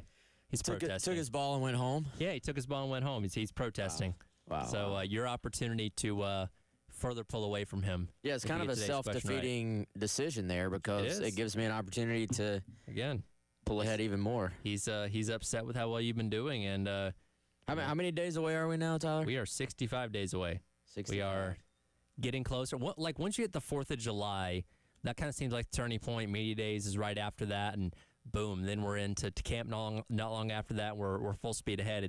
It's getting through the end of June that's kind of like that hurdle. Like, okay, get to this point, then we feel like we're in a good spot. At least recruiting gives us stuff to talk about too, man. Like yes. I think is very helpful that there is not only that June push of recruiting, but then, as we've talked about, you have the July commitment season, kind of late June, early to mid-July commitment season, and it is well underway now. It is, and we got a commitment to talk about here in just a moment. We'll go ahead and get the trivia question of the day out of the way to start things off, though. Did you go easy or did you go difficult? I went because I really have not studied much on this one. You did request an easier question so you said yesterday that you had read the newspaper clipping from the NC State game from 1966, which I did too, kind of helping formulate some of the question from yesterday. So I'm like, okay, well, if Wes is going to be this far in the weeds, then I can make this hard. But you did request an easier question, so we'll go to 1965. I just said that since Chris isn't here, maybe you can make it easier. It is easier. I'm not just going to say, hey, what's the name of the 1965 team? South Carolina. Like, not that easy, but easier. So 1965, how many times did South Carolina score more than 17 points in a game over the 10-game season? Oh, my God. Do you want a multiple choice question? Yeah, give me multiple choice. All right, so how many times did South Carolina score more than 17 points in 1965? Your options are A, 1, B, 7, or 3, 10, as in every game. Seeing as how they were not very good, I'm going to go A1. You are correct. They defeated Wake Forest 38-7. Now, 4 of their wins did end up getting vacated due to ineligible players that relegated them to a 1-9 record as opposed to the 5-5 record. So all right, I just saw all the red on the schedule, so they actually won some of those games. So I lucked out with that. They went 5-5, and there's actually a really good write-up from a while back on Gamecock Central about this. They had a claim to a share of the ACC title that year, but had to forfeit that because they tied with Duke. Duke ends up winning, won their head-to-head, but they still, they tied with NC State and Clemson, but they ended up having to negate their share of it because they had to forfeit those games. So technically speaking, in that season, they won a share of the title, but can't claim it because of the ineligible players. They also beat Clemson. Yes, they did. That year. Yep. Is this, I wonder, is this the lone win of the series that was flipped to a loss via a rule, I wonder? That's a good question. Because they won 17-6, or 17-16. If you really wanted a tough question, I was going to ask you, how did South Carolina stop Clemson to end that game that they won 17-16, which they prevented them from faking a extra point, 2-point try with like 40 seconds left. But you would have had to read the newspaper clipping to have known that. They went for 2 on a fake extra point with like 40 seconds left. And South Carolina stopped them to win the game. That's pretty exciting. To my knowledge, that's the only one that Carolina's had to forfeit. Maybe wrong on that, but just kind of glancing over. Yeah, that appears to be the case. So you'll get the point there for picking the one game that South Carolina scored over 17 points in the 38-7 at the time win over Wake Forest. So you have increased your lead to 10.5 to 7.5. You're cooking right now. Not gonna get the big head though. No, just gotta keep doing what we're doing. It's a very, very long way to go until the season starts. So a lot of questions to be asked between now and then. And you never know. Chris go on a little bit of a heater himself. So now that they got that out of the way, some big news last night as we learned another new commitment for South Carolina. Beamer did tweet out a welcome home the other day, and that ends up being Sequel Patterson, the 4-star wide receiver out of Indian Land up in Fort Mill, as he adds another addition to a very impressive 2026 class for South Carolina and another notch on the belt for Mike Fury in what's been a phenomenal couple of years recruiting the wide receiver position. Yeah, this kid's a stud, man. And I would not assume the welcome home from the other day is for him. So not okay. So there's another one. So there might be somebody else floating out there, Tyler. Okay. I assume that the Gamecocks correlation. Could be in good shape with. But yeah, this guy has actually been one of my favorite prospects, just in terms of ability since I first kind of started tracking him. And is listed as an athlete, but is going to play wide receiver at South Carolina. That's what he's been recruited to do. And that's where I like him as well. I mean, he is a twitchy, very smooth, just kind of quick twitch, make you miss type guy, but also has phenomenal ball skills. Probably is a slot receiver, but I do think he's not necessarily a guy you have to put in that box. Like, I think he could play outside. I think he could help jet sweep game. You watch his film, and it's like 17 minutes of him just making plays all over the field, DB, quarterback, wide receiver, and really has like that body control, leaping ability, adjust to the football in the air ability that you a lot of times see from a bigger wide receiver than what he is. Also excels at track, excels at basketball. Those are two, I think, increasingly good markers that a guy is going to be successful. Like, there's just a lot of carryover, a lot of translation from one to the other in terms of both the skill set and then just you're kind of honing things athletically, playing those two sports that help you in football.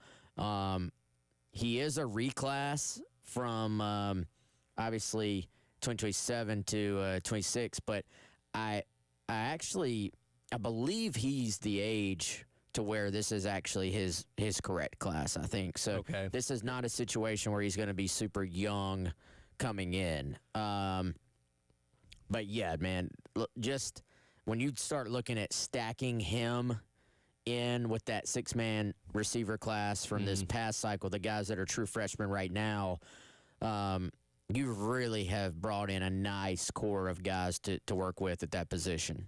Speaking of the reclass real quick, this has been something we've seen across all college sports, seeing basketball, seeing a lot more in football. As of right now, what is the process of somebody deciding, hey, I want to reclass, obviously opt to go to college a year early? What do they have to do in high school to make that possible? There's a lot of paperwork. And a lot of times, man, the guys have to have been on their academics already. Like, it's not really something you can do last second. Yeah. Luckily and fortunately, and just a credit to him, he would have to have already been in a good enough situation academically where they're going, all right, in order to graduate and in order to enroll, you have to have XYZ classes. And you already have enough of them that, with... And I don't know if he'll be mid-year or if he'll be, like Donovan Murph, summer guy, that you can basically have a checklist of the classes you're going to need to take in that final year to go ahead and graduate.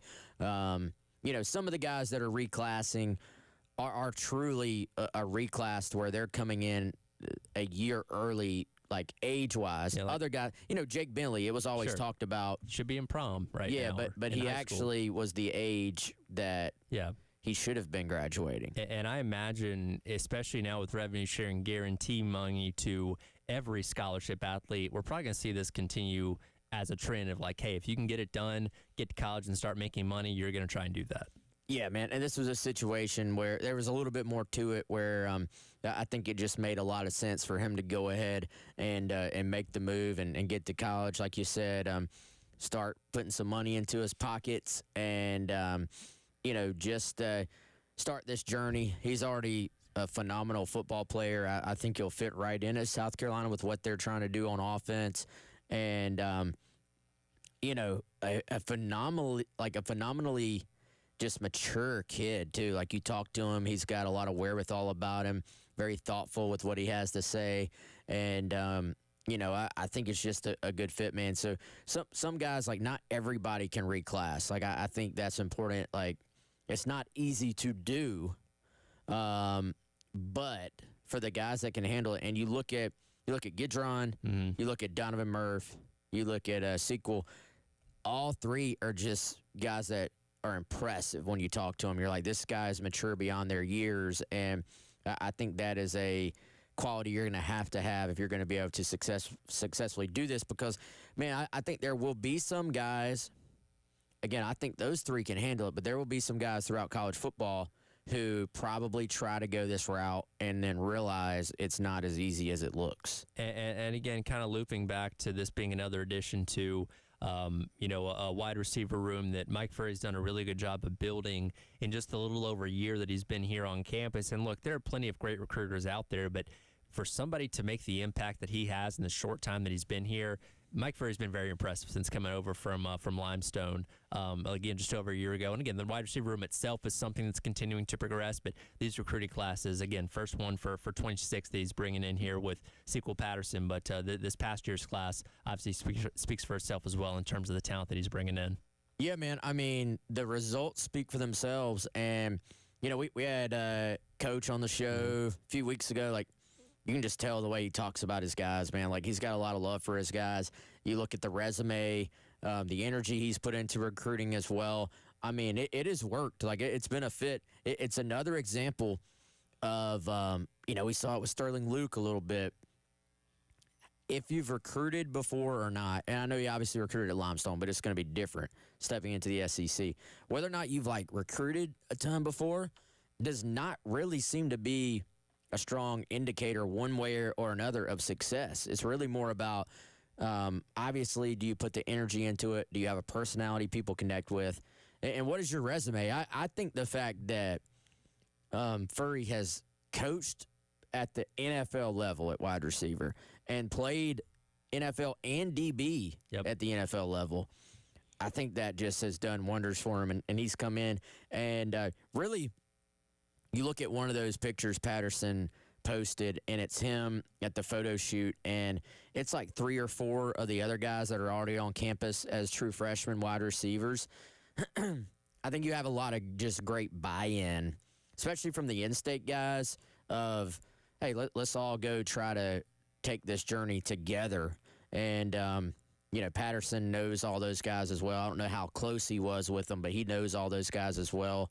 Seems like they have welcomed him in with open arms. And, yeah, man, it's just another good, national level pickup for them at that position. And I think you can accurately say they have flipped that room at this point. Now it's going to be about the cream rising to the top. People have asked, hey, what's next at wide receiver for this class? I think you can be a little bit deliberate. I don't even know if you have to take another wide receiver. I think you can kind of be careful with that spot. Samorian Wingo is still out there, 4-star receiver that visited. There's a couple other guys out there, Travis Johnson, but yeah, man, they're in a really good spot there. Again, big recruiting month for South Carolina. Gotten 4 commitments already, and still more to come. Hopefully, as the summer continues on. We'll get into some big questions about college football and South Carolina in general. Pete Nakos of On3 writing about a pretty big question we have about the Gamecocks as it pertains to Rachel Faison a little bit earlier on this morning, which we'll dive into coming up next. It is the Gamecock Central Takeover Hour presented by Firehouse Subs. Tyler and Wes along with you on your Friday on the game.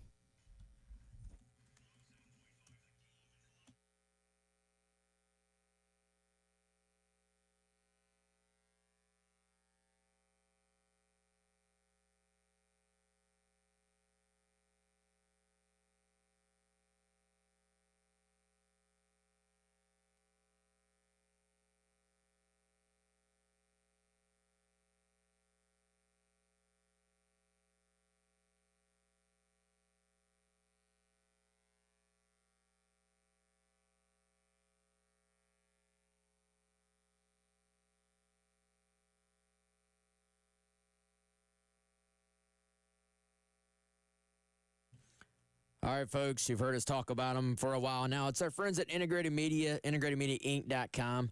Or if you already want to give them a call, 803-948-8327.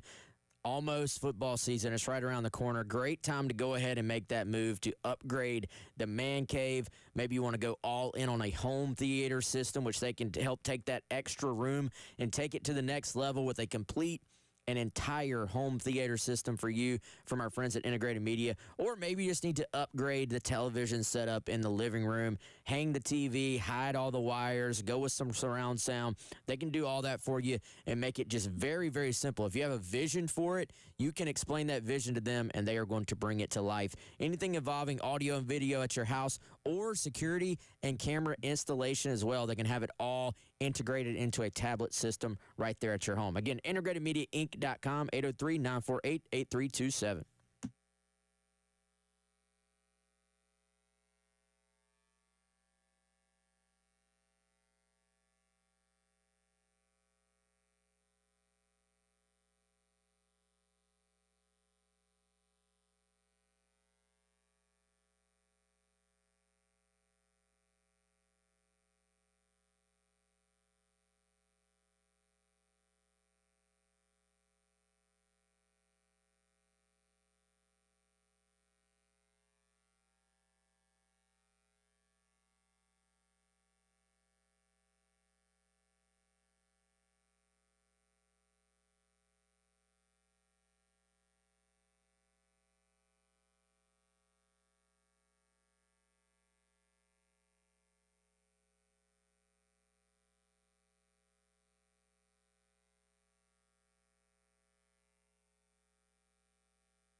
Welcome back in. It is the Gamecock Central Takeover Hour presented by Firehouse Subs.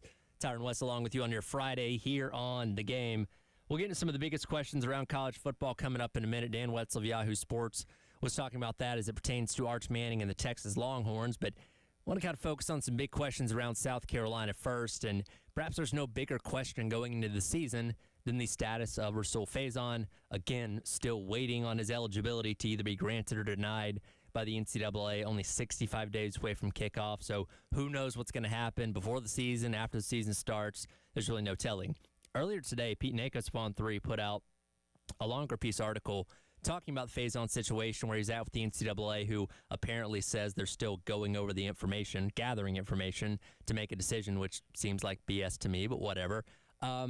Pete also noted in this article, Wes, that it seems like Faison's putting together some contingency plans in case this eligibility does not come, which could include entering the NFL supplemental draft if they choose to have it this year, or going the route of being an undrafted free agent, trying to land himself at the next level, assuming possibly he does not get the eligibility to play college football this upcoming season. Yeah, and I think, so here's the thing. If you're Rasul Faison, you have to put together some other options. And, you know, we've seen South Carolina with going out and adding Isaiah Augustave to sort of put together their plans in case this doesn't go their way as well. So both sides, I think, are doing what they have to do.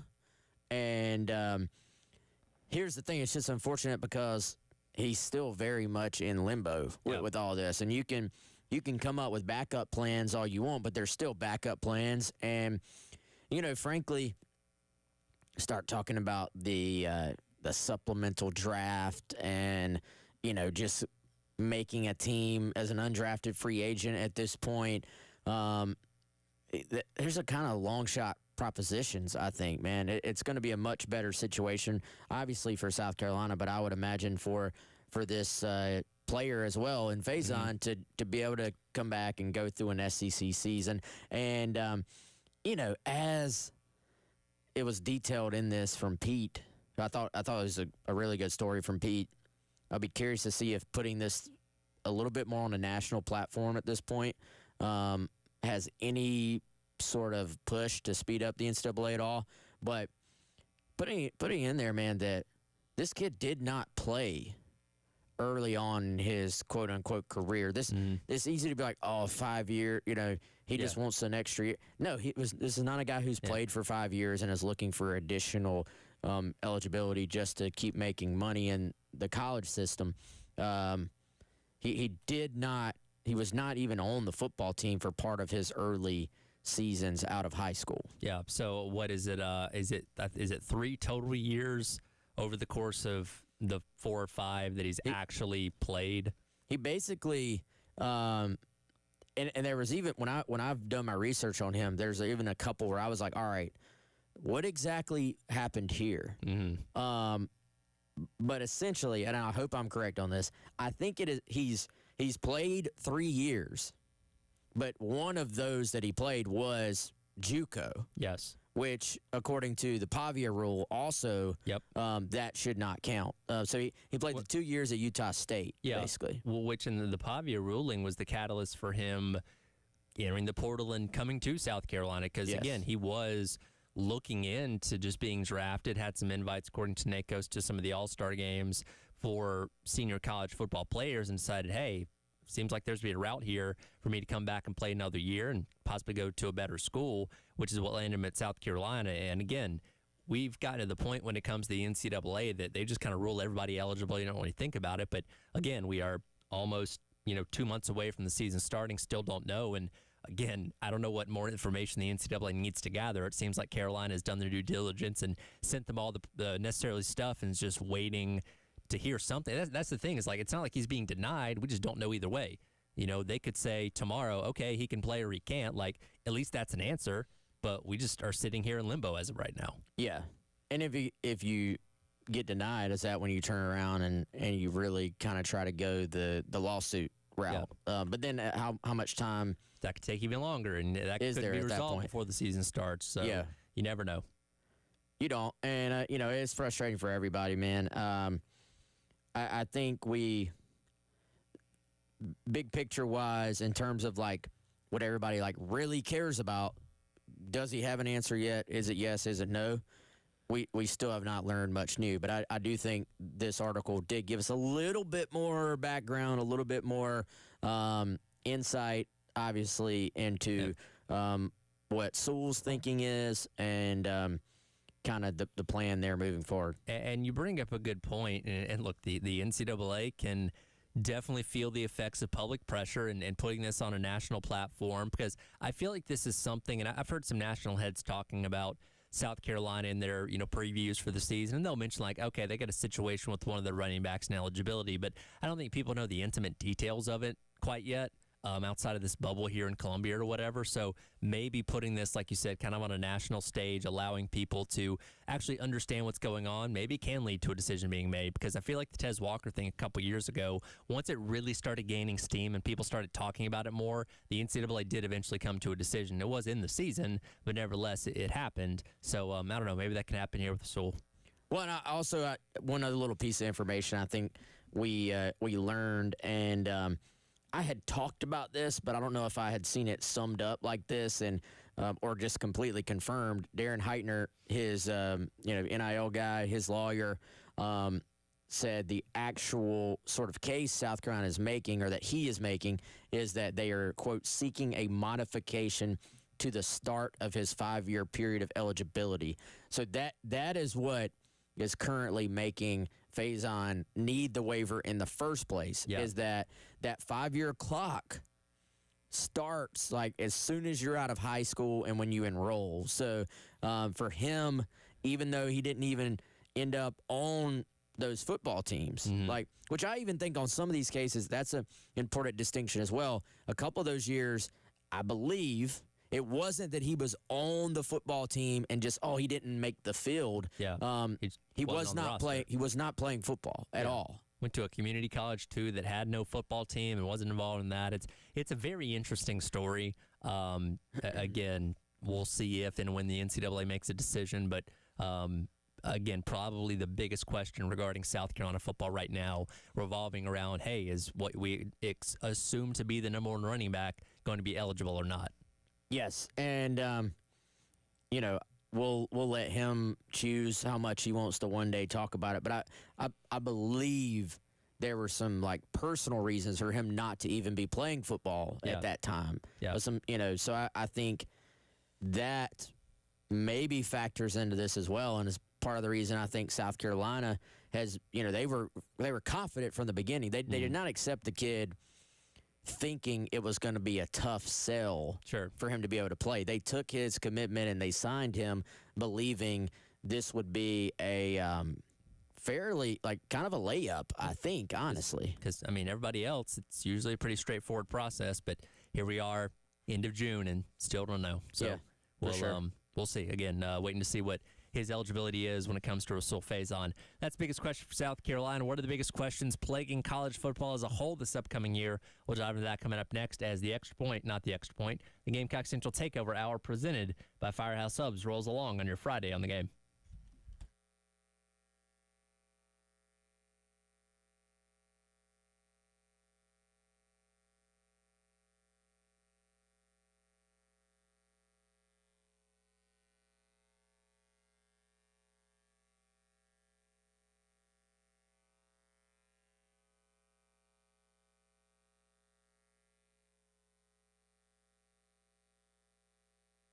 All right, folks, you know it. It's our friends at Firehouse Subs. I've been telling you about them each and every show for the last few years.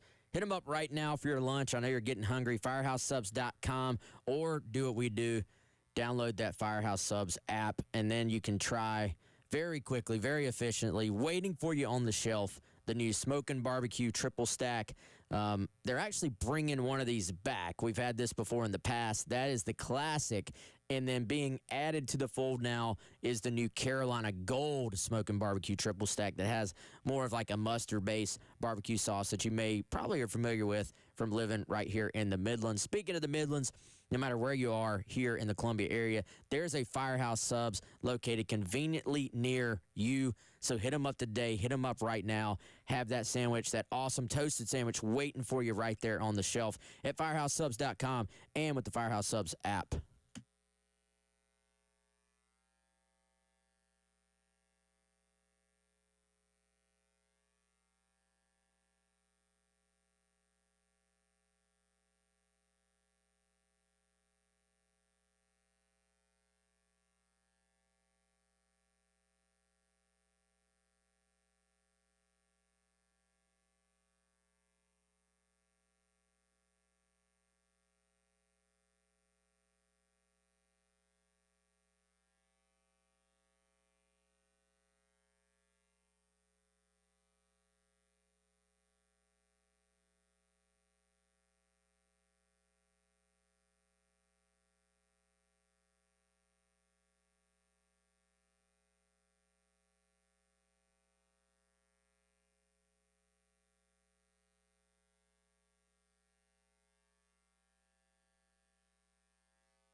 So going into this season, that's my number one question is just how good is Arch Manning? If Arch Manning is everything that everyone kind of projects him out to be, that we now have the fourth great Manning quarterback, Texas is going to be impossible to beat. They're going to be really tough.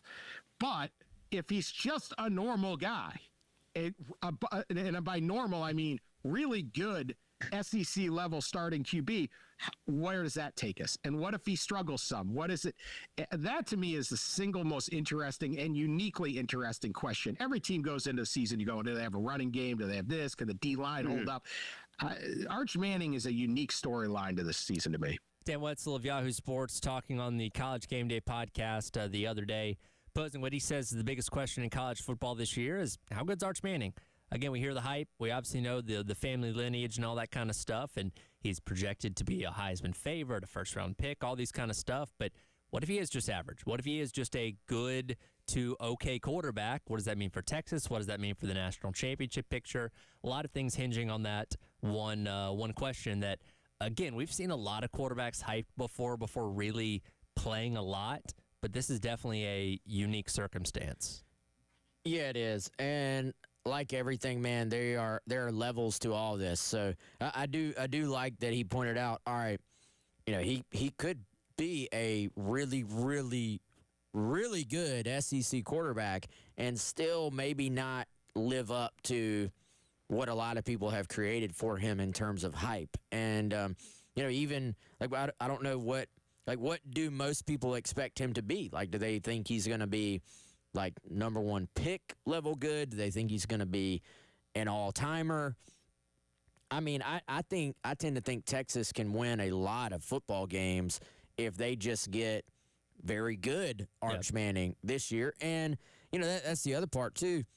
How quickly can he get to that level? You know what I'm saying? Like he could be the best quarterback in the history of college football, but very few guys are that instantly, Well, and let's look at last year. I mean, Quinn Ewers wasn't exactly thought of as an elite quarterback in college football, and they still made the semifinals and were one fumble away from maybe playing for the national championship. So even without, Heisman Trophy level quarterback play, they can still be pretty darn good given how talented their roster is expected to be once again this season. Now, again, there's always the case of, hey, Manning could just be terrible and he ends up flaming out and they have to put somebody in, to replace him. I don't think that's going to happen, but that line between, okay, is he going to be as good as all of his other family members were when they were in college, or is he just going to be, again, maybe that like fourth or fifth best quarterback in the SEC is an interesting question to see if it comes to fruition or not. Yeah, and I think just how quickly can he live up to that in terms of, I mean, they've got what, Ohio State to start? State, week 1 on the road. Yeah, so I mean that's a lot for anybody. Yep.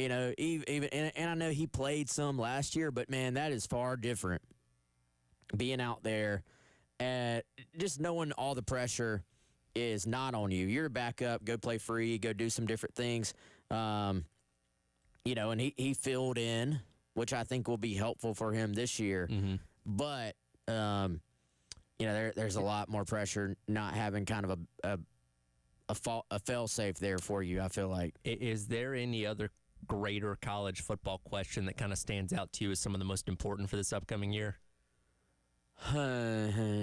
Well, I mean, I'll actually go to the team they play week 1, Ohio State. What does their quarterback situation look like? Because they're going to have a roster, even with what they lost, they're going to have a roster where they can compete with anybody and everybody, but are they ready at the quarterback position? It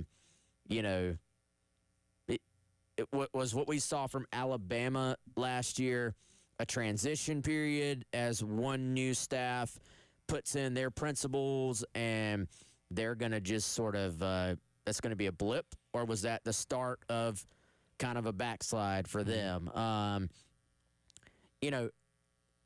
don't think that was Dan Wetzel, right? Yep.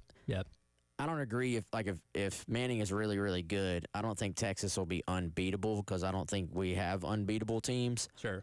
But they become the clear favorite. If if they're not the clear favorite, if Arch is just pretty good, then I think you have a lot of other kind of little mini questions that could impact their. I mean, dude, Clemson's going to have about as good a roster as anybody. Clemson, I said this earlier talking with Jack when we were kind of talking about some of the games that are most important on Carolina's schedule, that like Clemson kind of seems like a team that's almost kind of in that all-in to win with what they got coming back. They did work a little bit in the portal this offseason, but like they're loaded. They have some of the best returning production in the entire country. And again, can they be as good as, some of the teams of years past? I don't know, but they seem like to be in the best position than they have been in the past couple of years to make a serious run in a championship. I got another one for you. Okay. Penn State I was going to say Penn State too. Is Drew Lohr ready to be like the passer that he has to be a title team? Well, and I think when you ask a greater question about Penn State as a whole, can they finally get over that hump? Right? Yeah. Now, you have an expanded playoff now where maybe you don't necessarily need to win the Big Ten championship, but at some point you have to figure out a way to get past an Ohio State and Oregon.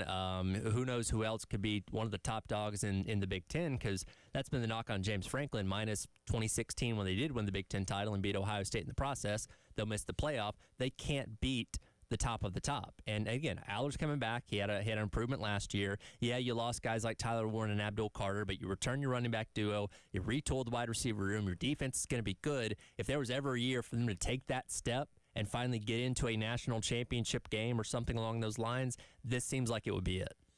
Yeah, and let's say Arch is just human. He's not a superstar.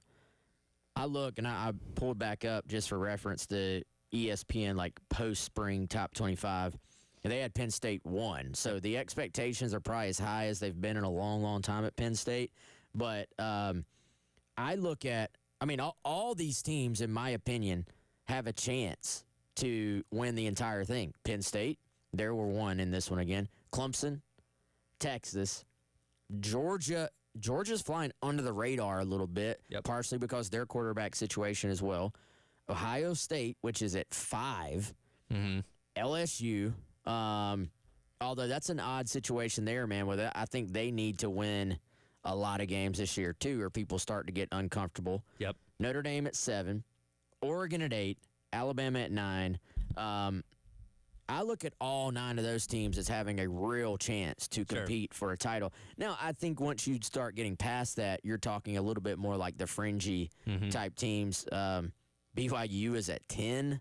I don't know if they match up. This one has Illinois at 11, Arizona State at 12, South Carolina 13, Iowa State 14. I think you're starting to talk a little fringy in terms of just can you win the entire thing. But those first 9 I mentioned are legitimate title contenders. It's a little bit bigger group than maybe it is most years. Yeah, it seems like last year, most people kind of had Ohio State and Georgia as the penciled-in 2 teams that were kind of better than everybody else and expecting them to play for national championship. Ohio State obviously goes on to win it, but I think there was, in a lot of people's minds, kind of a drop-off between those top 2 and the other teams. And again, you did have a Notre Dame team that surprised a lot of people with the run that they made, but yeah, at least going into this year, it seems a lot more wide open in terms of total number of teams that might actually have a shot at this thing. And I think that boils down to a lot of quarterback turnover. Again, Texas, Georgia, Ohio State, Oregon, all these teams breaking in new quarterbacks, and then you have the Penn States and Clemsons returning theirs, that obviously the team itself needs to take a step up to that next level. But I don't know. It's definitely intriguing, and an expanded playoff, who knows what can happen. So maybe more intriguing than it was a year ago. Yeah, LSU brings back their quarterback. Yep. So, how much of a boost does that give them? What does Notre Dame's quarterback situation look like? Oregon, for that matter. Yep. Dante Moore, but he hasn't started. He hasn't proven anything. Yeah, so I think it's one of the more intriguing national situations we've had in a while, just in terms of the number of there may not be a dominant team this year unless, again, Arch is truly ready to live up to this insane hype. Hopefully it makes for a fun season. Again, 65 days until South Carolina kicks things off against Virginia Tech. We'll come back. We'll wrap up the show and the week a beloved local institution bringing something back. We'll discuss if there's anything that we would like to bring back from things that we've enjoyed from years past. It is the Gamecock Central Takeover Hour presented by Firehouse Subs. Tyler and Wes along with you on your Friday on the Game.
Welcome back in. It is the Gamecock Central Takeover Hour presented by Firehouse Subs. Tyler and Wes, along with you on your Friday, wrapping up the show and wrapping up the week. There's a local, well-known restaurant that has been toiling in controversy for the past couple of months in regards to changing their fries. No free advertising, but if you know about this place. They have since decided to revert back to their original fries coming up here in a couple weeks, to the joys of many people here locally. My question is, and this doesn't have to be anything local, it can be whatever you want, is there a former food product or something along those lines that you loved that you would like to see come back in some capacity? Well, I do have a conspiracy theory that I'll share here in a second. You think they did it on purpose? Yeah, we'll get to that. I would like to, and we might, maybe we got the power to make this happen. We do. We have the power of radio. I would actually like for Firehouse Subs to bring the Thanksgiving turkey sub that only comes out around Thanksgiving. You want it year-round? I want that thing year-round. That is my favorite limited time offer that they have. That is good. I think the French dip was phenomenal when they had that too. Yes. Otherwise, though, I don't know, man. The like the McRib doesn't really like do it for me. I know that's like a big, they bring it out, bring it back once a year for a month or so. I feel like if you've eaten it once, you can be like, all right, I've tried this. I know what it tastes like. That's cool. Yeah. Do you have one? Wouldn't go to it every time. Do you have one you want back? I do. There was a flavor of Doritos a couple years ago called Ranch Dipped Hot Wings. And let me tell you, it was the best tasting chip I've ever had in my life. And it's gone.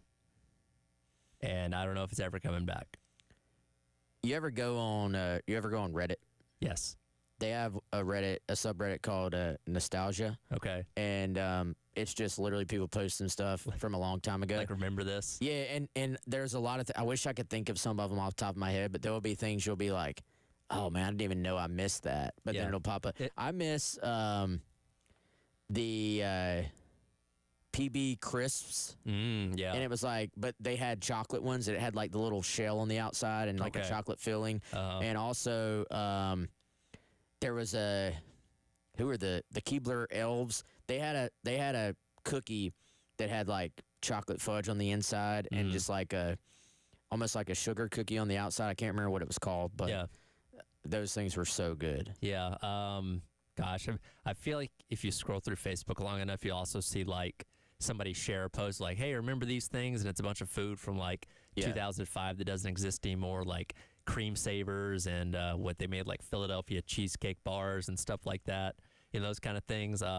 But yeah, for me, Ranch Dip Hot Wing Doritos were like an S tier chip that the last time I had them was like in college. And to my knowledge, those don't exist anymore, at least in America. Yeah, maybe I can buy them from Europe or something. They brought back Dunkaroos. That was one that was missing for a while. I have bought a few Dunkaroos since they've come back, just because they're like by the checkout in the grocery store. I'm like, a little nostalgia is never bad. But the 4-letter restaurant that is local, yes, they changed their fries so everyone would have a just huge breakdown. Yes, just so they can bring them back. I am convinced. You're probably not wrong on that. Smart move. If so, it's a play because and for even people that maybe didn't love the fries as much as they put on, it created attention. It creates attention, and then again, when I think they're coming back next month or something like that, it creates this rush of like people going to the place and saying, "Oh my God, they're back," and sharing it on Twitter and Facebook and all that kind of stuff. And hey, smart play if so. It worked out. I want Firehouse Subs to bring fries into the mix. That'd be cool. We'll see. It could happen. Talk to our guy Larry Chandler and try to make it happen. I'll do it for the Gamecock Central Takeover Hour presented by Firehouse Subs. Halftime show myself and Terry Ford coming as your Friday rolls along here on the game.